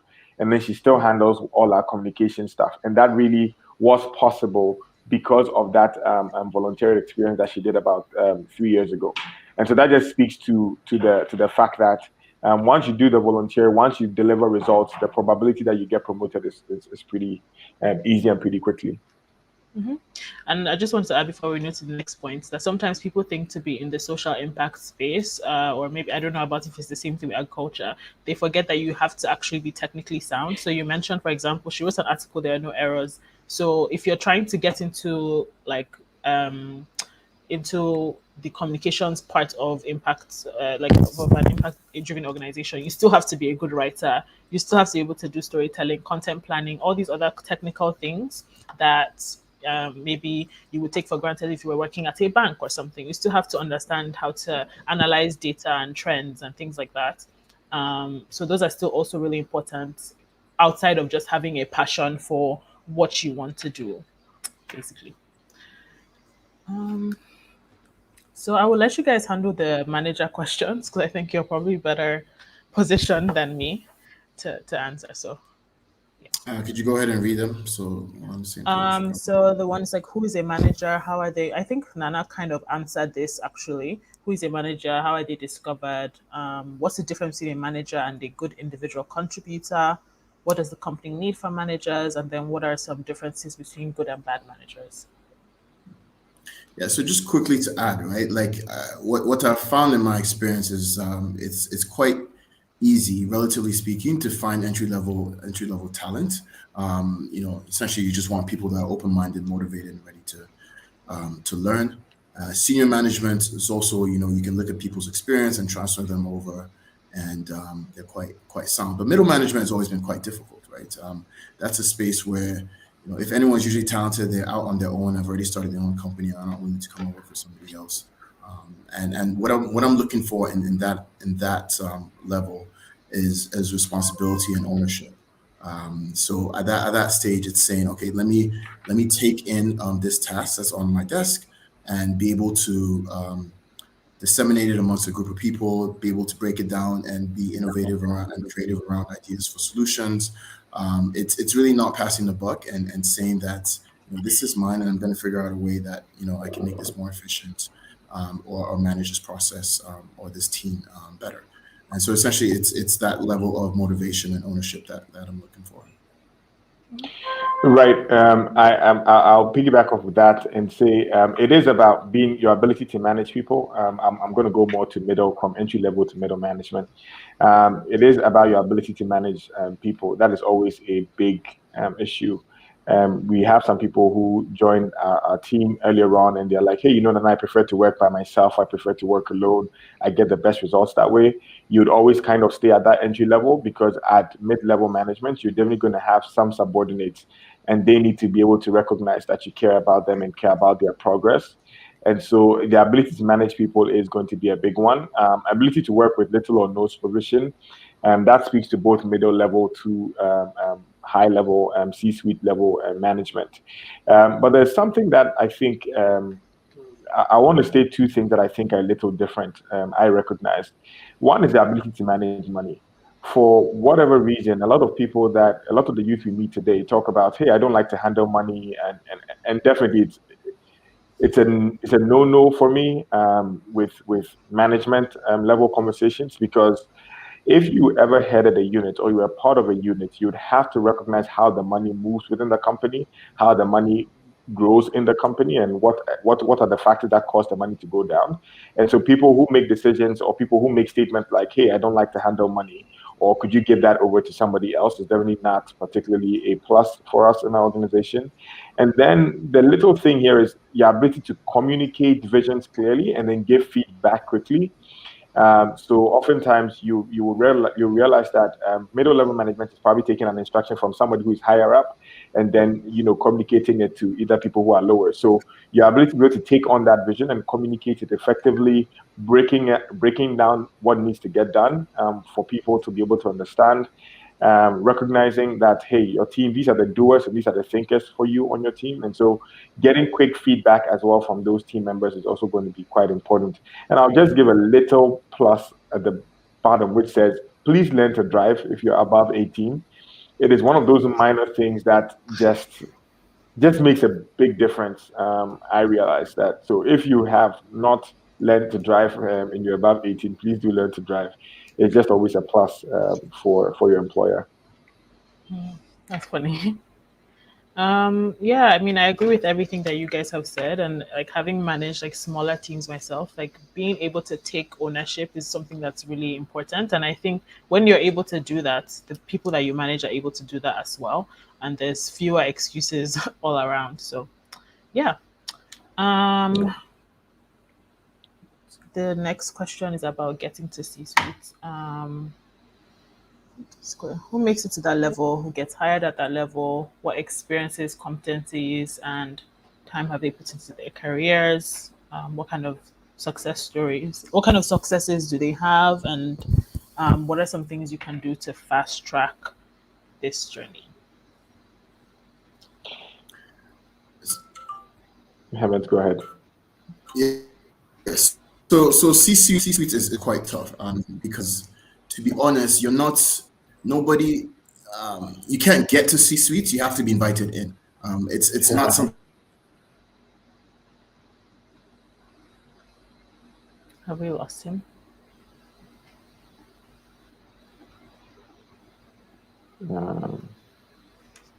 I think we lost him. Do you want to go, Nana? Right. So I'll talk a bit about like you rightly said before. You get invited to C-suite. I do think that feedback is very big on the C-suite. So communication and feedback is huge at that level, because you spend a lot of time making more decisions than doing everyday work, and so you realize that being able to manage the people that are under you and communicating that vision and stuff is important. One thing that I realize, I have hardly seen someone who's gotten promoted to C-suite without having a good and effective task management system. So you need to find a way by which you manage your everyday task, because what I realize, even for me as a chief farmer or as a CEO, is you hardly have your own stuff to work on.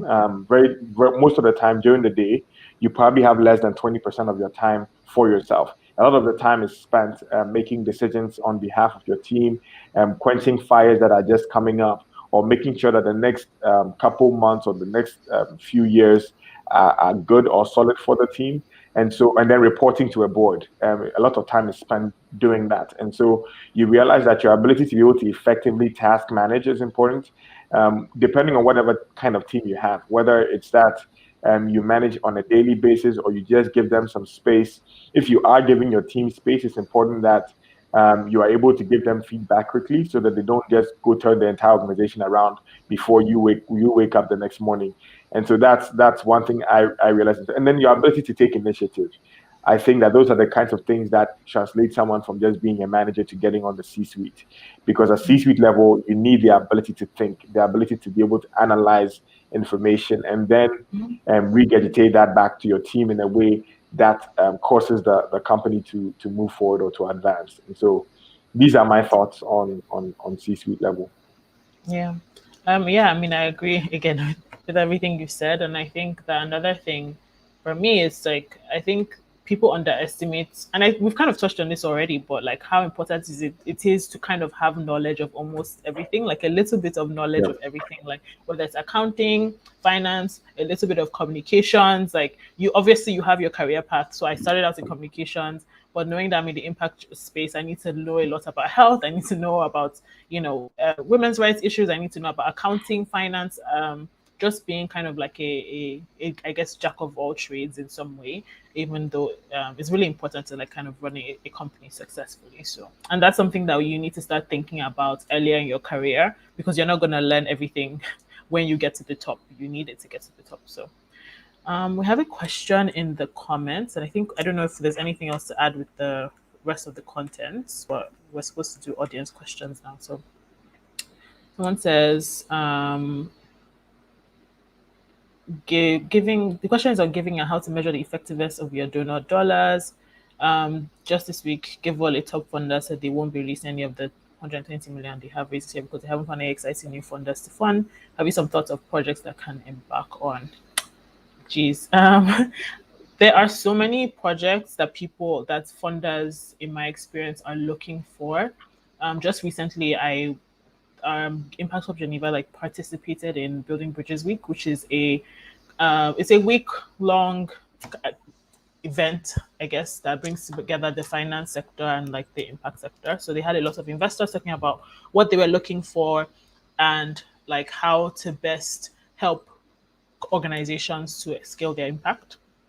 And a lot of things that we're hearing were around making sure that companies were creating relevant solutions. So it's less about the ideas, but more about the context. We already know that anything that has to do with health, because of the realities of today and the pandemic, is going to be very important. So how can you make healthcare more accessible to everyone?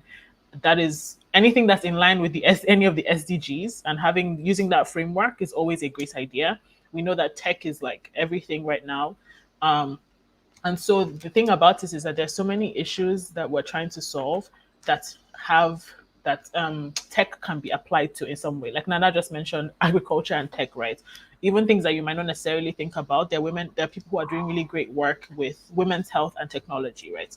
So finding those things that, that investors are looking for tech, but then there's also a really important or fundamental issue that we're trying to solve when it comes to maternal health. How can technology help you solve those issues, right? Those are things that investors would be interested in. How there's so many health tech companies, like how can technology help us give people access to healthcare, to education? There's so many different things. Like I don't think there's, I can say one specific idea, but what I know is that people are looking for relevant solutions that are scalable, meaning that they can be implemented and grown outside of just the context that you're in. So yeah, I mean, I don't know, Dana, do you have anything to add to that? Yeah, I think you said it spot on. I'll probably just add education. And so I realized that in the agri, healthcare, education, technology, these seem to be the major buzzwords in the investor community. I also think that this challenge about finding the right founders comes from this idea that people think that it could just use proposals to get money. And I guess that has been the case in the past. However, some of the founders are being more intentional about who they give money to. And so you need to have some level of demonstrated result. So whether you did it on a very small scale, so if your idea is to help with women's health, do you have 5 people who you've been able to help successfully with this system that you're talking about? Do you have videos of things like that? Are you putting that out on social media, on YouTube, and on Facebook, where these founders could be able to find it? Do you have a website yet? So there are some fundamental things that we need to do beyond just having an idea. And sometimes you ask, where do I get the funding to be able to do the initial pilot. If your idea is good enough, you should probably be able to find some family or some friend who is willing to commit to that project. Because when that happens, then it's proof positive that external funders are able to release some of this and their larger dollar amounts to your company. So those would be my thoughts on being able to receive funding. Yeah, I agree. And one thing that's really important that I forgot is everyone is talking about climate change. Everyone is talking about circular economy, how to make things more regenerative, like circular business models, like how can we save our planet? So whatever idea that you have that's proven to work, whether it's from fashion to healthcare, there's so many sustainable ideas around circular economy for every single sector, every single different ecosystem. There's so many things that you can do. So really, like, I know that investors are really looking for what are the circular ideas, what are the sustainable ideas, how do we save our planet? That's what everybody is talking about. So finding ideas that are like, along the line, or even better still, incorporating that into whatever idea you currently have. So you already have a agri business. Like, how can it be more sustainable? That will make you more attracted to a wider range of funders, because you have funders who, they don't really care what you're doing as long as it's like a sustainable business and that you're helping to save the planet. They would be willing to have a conversation with you or interested in funding your business. So that's something that's really important. And I feel that in Africa we are not thinking about it as much as we should be. And the sad reality is that with climate change, we are the most at risk of feeling the heat, so to speak, of what's going on. It's already started. Like, it's supposed to be Hamatanish now, but it's been so hot. We've been in a heat wave in Lagos, right? So you can already see the effects. So not to go on, but that's really, really important. And I think a lot of young people, a lot of people should start thinking around, how can I create a business that's kind of built on sustainable models, or so right. And I think I'll give you some case and points in our company. So for instance, as an agri company, though growing rice is a major thing, and we committed to, rather than using walls as a boundary, we're growing trees on our boundary, just to help with afforestation, for instance. Our warehouse is built using shipping containers, so reusable shipping containers, as opposed to using the quintessential concrete and block work. So those are some of the things. Like, we use solar power to be able to power our farmhouse and things like that. So these are just little ways that you could incorporate the realities of climate change into your business, without necessarily being a climate change type of company. Exactly, I agree. So for people who are interested in joining the development space, there's a website called reliefweb.int. And that's a really good platform. The jobs posted there daily. And yeah, does anyone have any additional questions? I think Hementa is joining back. Hello. Hi, guys. Great conversation. Yeah. Did you want to finish your thoughts? No, I mean, I think the conversation has moved far along that. Okay. I think we have like 6 minutes. I don't know if we're out of time. I can't tell. Okay, no. So yeah, they said the people want to hear from you. So please. And then there's a question for Nana. Man, so I can't recall what I was saying, but I think we're talking about C-suite. You're talking about C-suite and being invited to the C-suite as opposed to applying for it. Yeah. So the way I think about it is, to be in the C-suite, you need to be thinking a year ahead of everybody else in the company in that vertical. So it's about, look, I mean, as an analyst, as an entry level, you're just worried about what you have to do that day and be done. Middle management, you're probably thinking about that month, maybe 3 months into the future. And then for C-suite, I'm thinking, you have to be thinking 6 months and a year down the line, being strategic and seeing what opportunities and partnerships can be leveraged to achieve organization goals. And lastly, that responsibility for money, touching back on what Nana was saying, right? I mean, At the end of the day, you have bottom line responsibility, and it gives you a certain leverage and perspective when it comes to ownership and moving the business forward. Cool. There's a question for you, Nana. I don't know if you can see it. Right. The question about what I think about the tweet made last week about chiding funders, about why African founders were giving the additional pressure of addressing social problems. In addition to their call, we're giving that. What are my thoughts on this? I do not think we need external pressure to recognize the need for funders or for founders in the African context to think about the social problems that they face. And I'll give you examples from my experience. When you run a business in this country where, or in Africa, I think in general, where the skills are, on average, the skills are not very developed. So even when people have an education or when people have a degree, fundamental skills like your ability to use Excel, your ability to use a website, your ability to make presentations, they almost do not exist. And so you almost cannot run a business without thinking about the social context. And by social context, I'm not going to limit that to the need to provide clean water. It also even goes all the way back to education. And so I would only speak from my perspective. We have embedded social impact into our business. It's not an afterthought. It's not a burden for us as a company. It's not something we do without. Because, for instance, within our company, we have the ability to employ almost everybody within the town, just because of the size of our farm or the size of our production. And so we do not only care about doing business as usual or bringing people from out of town to us, because there's no security, there's no policeman. The closest police station to where we work is about 40 minutes out.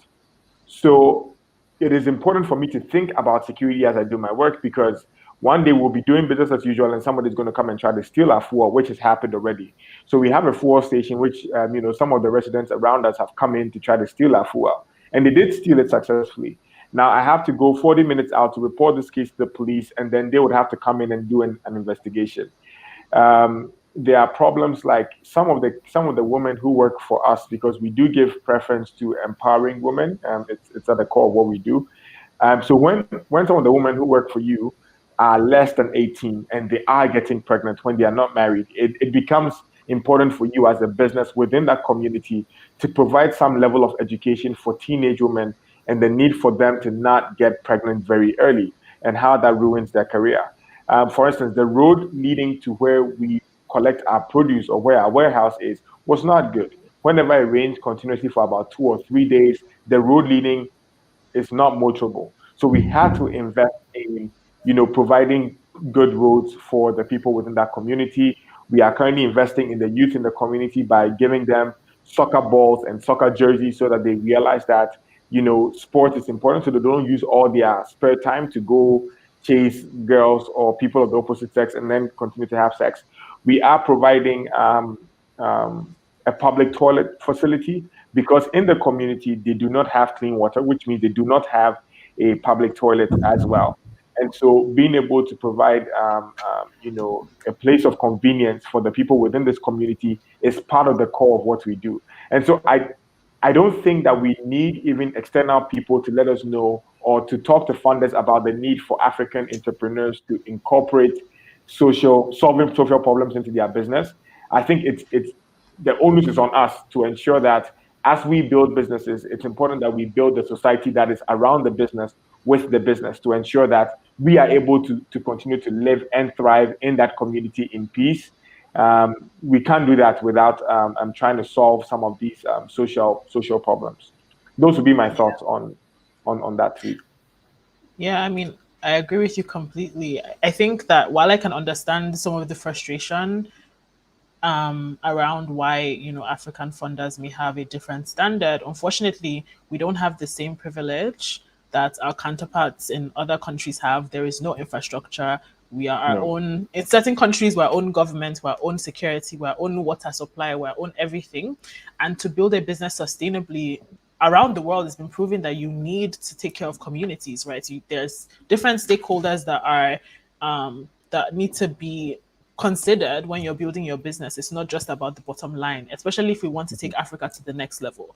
So, like you said, we can't ignore it and say, okay, we're just going to focus on making money. It doesn't make sense. At the end of the day, it comes back and bites you in the foot, right? And we don't have to do what people in other countries have done, because you can see in certain countries, it's not even working out for them that well, right? They have massive inequality, and we don't necessarily have to go down that route. We can choose our own future and take a different path. So I completely agree with you. You cannot ignore that the people in the communities that you're in are suffering and need access to basic things. Your employees are going home to flooded roads. Like, you have to, if you have the power to do something about it, you should, because it also makes your life easier in the long run. So I agree with you 100%. Hementa, there's a question for you in the chat. How long did it take you to get accustomed to the industry you're in now? Yeah, so I mean, basically, it was just baptism by fire, right? So I joined AFEX maybe 2 years ago, new to the agri sector, and new to the country as well, which is also another key fact. I would say it took a good year before I felt comfortable in my role. To be honest, that I even knew what I was doing, right? There were so many challenges and things that are just new. I mean, we talked about the skill level of analysts coming in, people that you can trust to get the work done. We talked about the structure of the agri sector in the country, essentially like the non-existent trust structure, and being liable and responsible for things that are entirely out of your control, but yet the customer expects you to deliver. So I was told it was a sales gig which I was coming into, but at the end of the day, if it's hard to actually find supply, right? The production in this country is just so low, and then because the production is low, the goods are quite expensive. What are you selling?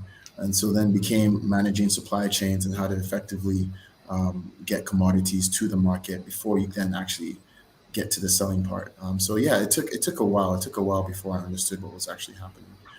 But the good thing about it is that, quite frankly, everybody is learning, right? So even the person that's been there for 6-7 years, more than likely, even your CEO, the field is so dynamic and changing and growing that everybody is new in this sector. So don't let anyone fool you and think that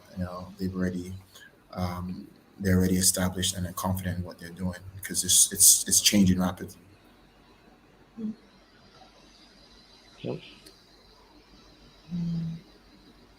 Are there any more questions? I don't see any. So maybe I can pick one from. Oh, go ahead. No, I was gonna ask you guys, maybe Nana, like, what are you most excited about, specifically with your company, but then also, looking at the sector as a whole? Good question. What I may be excited about may not be very great. It may not be very great for everybody, because I realize how do I put this?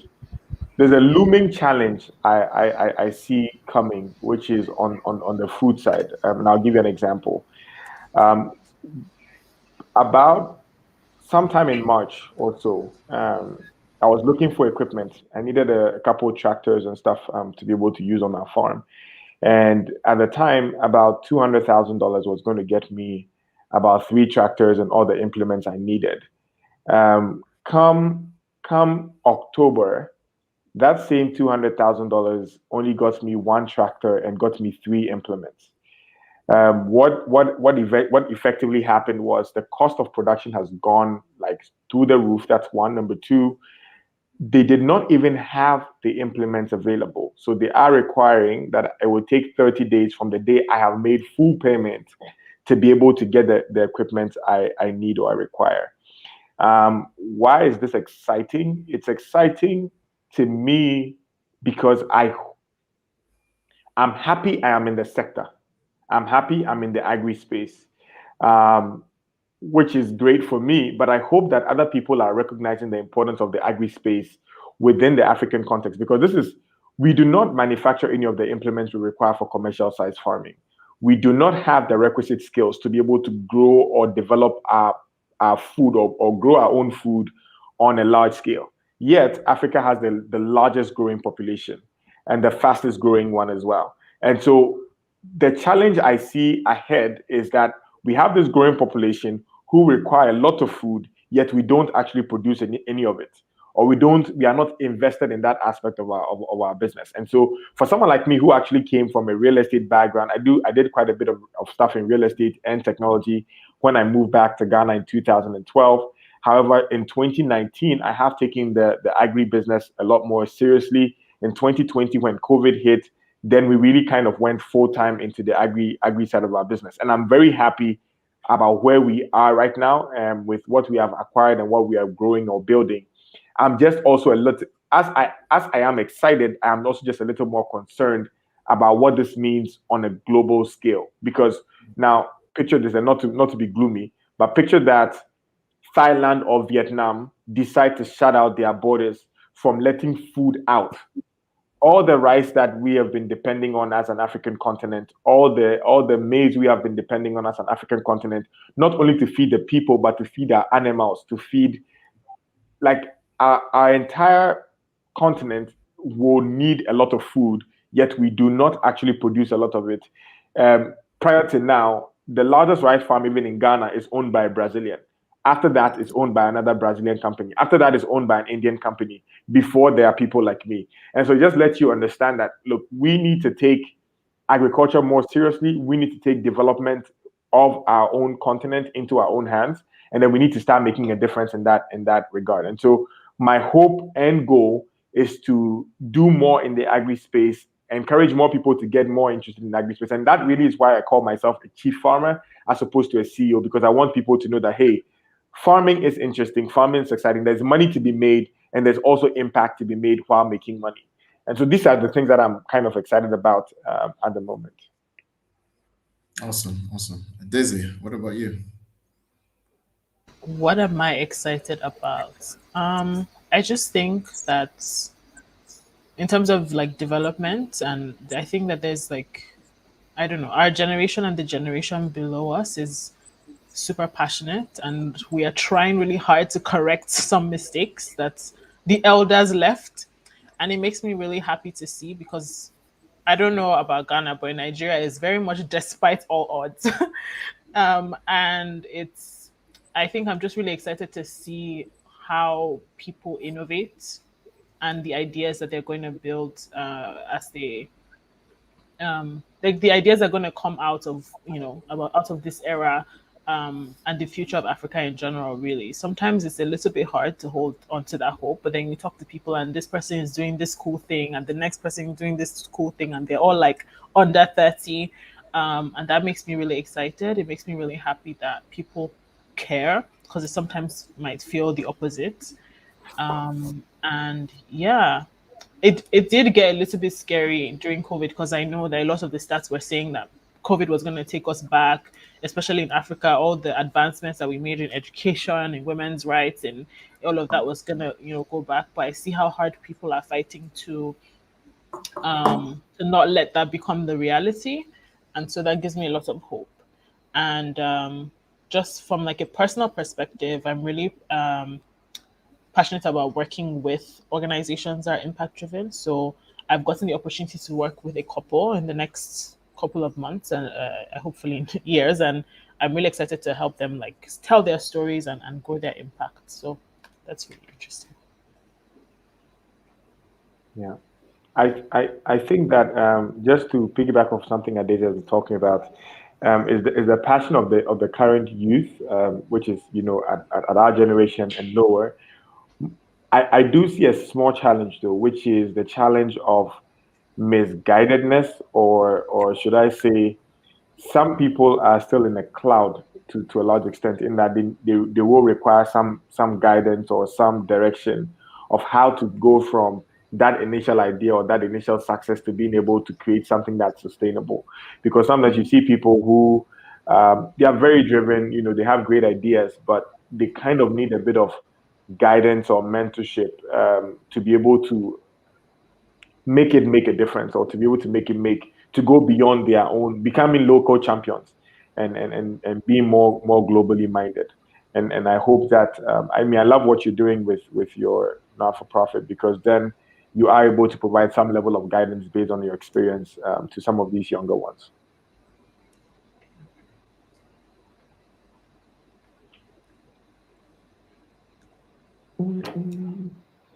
I see we have 15 more minutes. Well, I don't think we have any more questions. So I'm trying to see if we have some questions in the doc that we haven't answered yet. So one question that we didn't answer is, in the grand scheme of things, what really determines longevity and success in this career?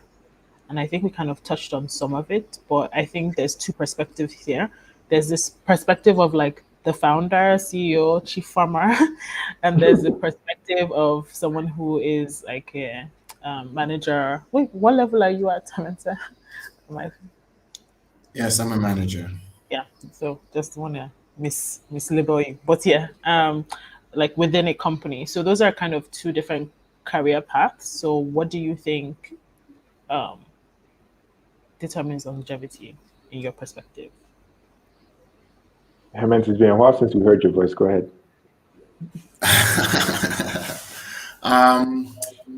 What determines longevity? Yeah, so look, I think there's a level of consistency that I don't see in people that don't make it.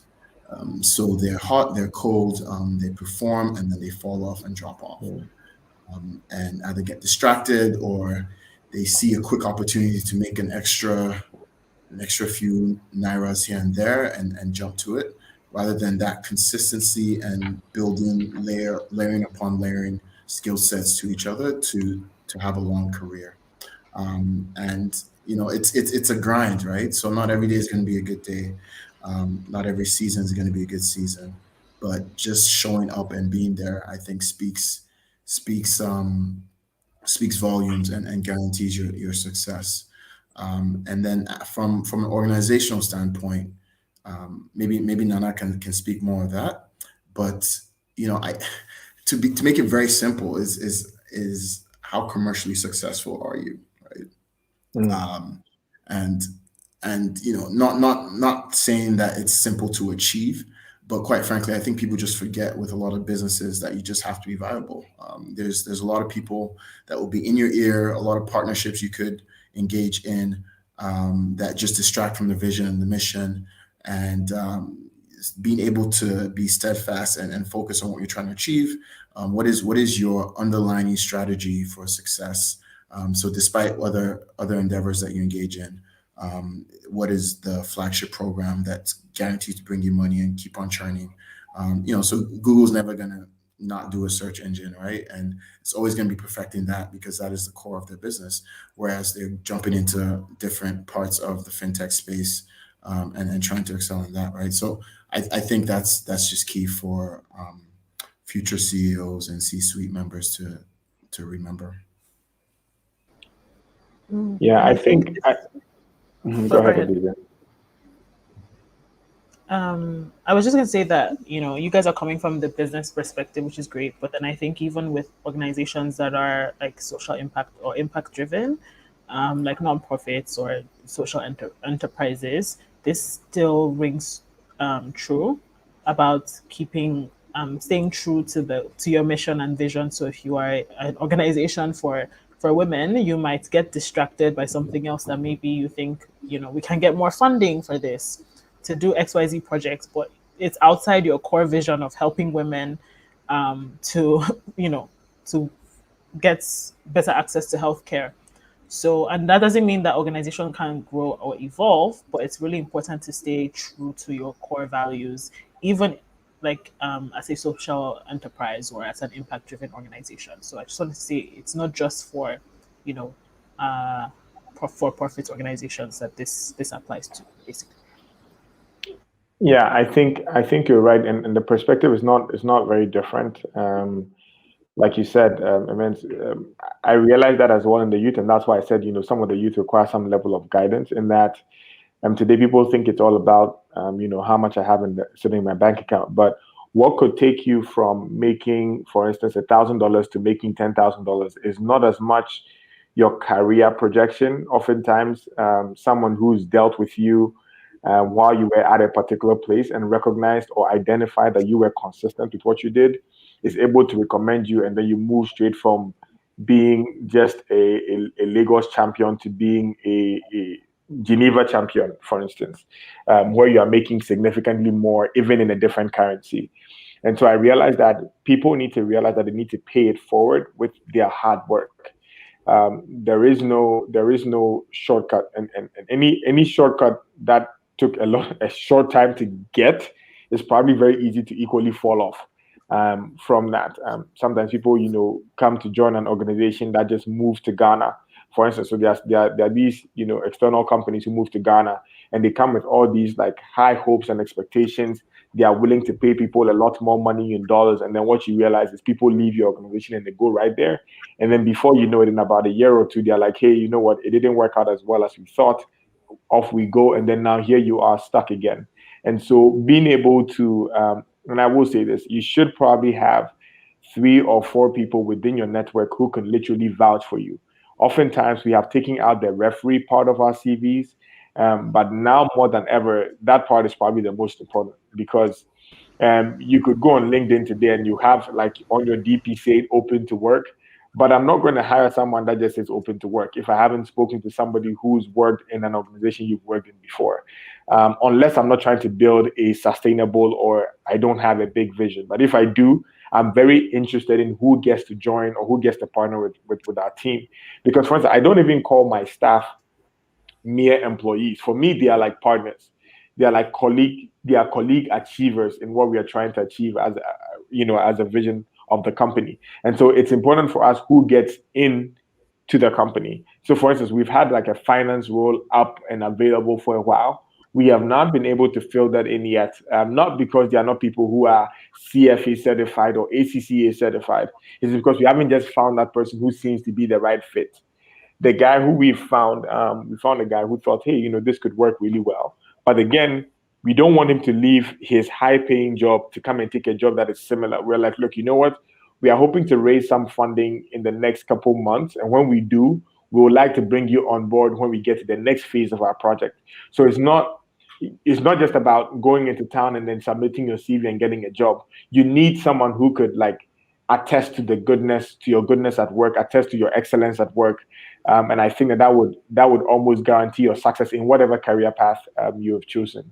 Yeah, I think that would be my answer to that question. Pay it Yeah, forward. I agree, and I think another way to pay it forward is also helping the people that are under you, or I guess that you supervise. I don't know. So, like I mentioned earlier, my career path, and my boss literally, she just felt like I would be good at it, and she took like basically forced me to start doing communications. And I think that there's been a lot of bosses that I've had that have just trusted me and believed in me. So that's another way to pay it forward as well. Is like to bring up someone that's kind of behind you, and also invest in other people the way that people have invested in you.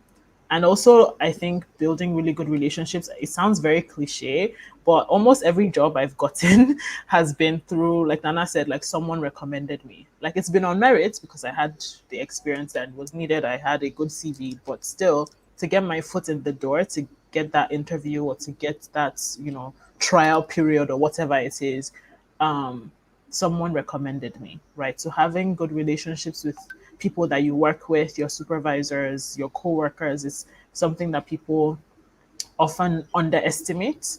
And it's really, really important in every sector, in every field. But even in the social impact space, even more, because I feel like here people really want to work with people that they trust because of the kind of work that we do. And so, yeah, it's really, really important. And lastly, for any avenue that doesn't exist, because in my head I hear people saying, well, I don't know anybody, I'm not connected, I don't know people. Just go ahead and create it, right? So I was new to this space. I didn't know anyone in Agric. So me and a friend of mine that was also in a similar situation just started a networking club for people, for new entrants into Agric space. So we meet every quarter. It doesn't cost a lot of money. Everyone just kind of chips in, and we've created that network that we're going to continuously build. We have new people all across the sector come through. I mean, financiers to actual practitioners and technicians, and it's a growing movement, so to speak, and I'm really excited about it. One thing I just wanted to chip in, and this is a bit more controversial, so I don't know if this is a space for it, but how do you guys deal with navigating any sort of the cultural landscape of what you do? So, like Adeze, as a woman in the space, maybe there's certain cultural circles that you may not be able to easily break into. Even I don't know if you're dealing with clients internationally, right? There's a dynamic there that's also at play. But yeah, maybe even tribal, right? Like because of the environment that we operate in. So for me, I think that I've been relatively lucky in the sense that I know that these are realities, but to a certain extent, like almost all my bosses have been female. The team I work with now is almost it's like 99% female, even though it's an international team. And also working in the social impact space, people are already more aware of their bias and they're trying to do better just by nature of the work that we do. You can't be racist and you're trying to build a better world. Like it doesn't add up. So people have a very international mindset. So I've been lucky. That's basically my point. But that doesn't mean that it's not the reality for a lot of people. In the few situations where I have felt that I felt like some kind of challenge that was due to my gender or my race, I've been very outspoken about it. And that's easier said than done. I'm naturally very outspoken and I will say what I have to say about the situation and make sure that there is some kind of, resolution that benefits me. But I think that for women, it's really easy to be scared of what, people will say or think that you're overreacting, but you're not overreacting. And I think it's really important that you understand that you're a human being and your voice matters. And finding support outside of just yourself, talking to people about what happened, and you might be surprised to find that it's not only you feeling a certain way. And when there's like a group of you, it feels easier, right? You're able to bring your case forward. But that's for me, it's like speaking about it and being like forthcoming. Always I'm very like I will report to you. I'm a snitch, so report to HR. Like that's like I will always report to HR. And I think just knowing that you do have rights and you should be outspoken about it, for me that's been really helpful. But in general, I haven't had so many problems, and when I do have problems, I talk about it, and people kind of already know that Adeze is not really the one for whatever. Like keep that to yourself. Yeah, He's not the one. I'm really not the one. Like we have work to do. Like let's do the work. If I have something to do with my job and like me not doing my work well, then we can talk about it. But if it's anything outside of that, my race, my tribe, my gender, like I'm not listening to you about that, right? I'm not interested in anything that you have to say, and you're not going to stop me from doing my work. You're not going to stop me from doing my job. And if you try, you're going to get in trouble. It's really that simple for me. But I do know that I'm very lucky because I've been able to work in spaces that are more inviting and like more of an equal footing, and where people are just more open-minded in general. And I know that's not the same for everybody. Great. I think that for me, it's really been about being able to create that culture. And so, for instance, out of my management team of about 7, 5 of them are women, including myself. And then we are just 2 guys. So we are very intentional about going head on with whatever society thinks is normal. Like we want to create the culture we want to see. So on that front, we are intentionally creating that culture within the company. For instance, all my tractor operators are female. And it's just an intentional decision we made to be able to have, female tractor operators. Besides, they take better care of the machinery anyway. On the cultural side, if I take a step back from within the company and just more within the Ghanaian context, we just realized that people prefer to work with white people than work with Black people. And that's just unfortunate. It's just an African problem that I guess people say colonization is the problem. But yes, we do have a few of that. People would rather buy local rice that was made by a foreigner than have local rice that was made by a local. And we have people who prefer to work with a white boss than work with a black boss. I think that how we have tried to solve that problem again is when we identify people like that, we put them directly under my Brazilian farm manager, so they get the sense that they're working with a white person. And then I always reference that, look, there's this board of people that are above me that are white, and just so that I could get the work done. And then for the people who understand or who are happy that we're building a local company, are also happy to work with us. So these are kind of the cultural challenges that we face. We either face them head on, or we create an environment that allows us to be able to achieve the vision anyways. No, fantastic. No, thanks, guys. Daisy and Nana. It's just something that was been crossing my mind a lot more recently as I'm starting to engage with more clients, especially internationally, and seeing the differences and them on the other side not being able to understand sort of the ecosystem and the challenging environment that we deal in, even locally within the company. Looking at our management team and seeing how do we improve, how do we become more gender sensitive. It's just something that's been crossing my mind. What I'm excited about though is, especially in the commodity space, I do see Africans taking more ownership and being able to dictate terms a lot more into the future. Then I gave the example of what happens if Vietnam or Asia closes the border for rice imports, and I see the reverse coming true too. What happens if Ghana closes its border for cocoa exports or yeah. I think there's a certain level of autonomy that we're getting, and hopefully we're able to dictate terms a lot better and create the environment that we'd like to see for the future. Cool. I think we're out of time, guys. But yeah, it was really good speaking to you guys, fellow knights. For sure. Yeah, let's keep the conversation going offline though. A lot more to discuss. Yeah. All right. I may be able to send some of my rice to your commodities exchange. Yeah, we go buy fully. So stay tuned. For sure. Let's talk about that. Cool. Alrighty. Bye, everyone. All right, Thank you for the good talk. Bye. Bye.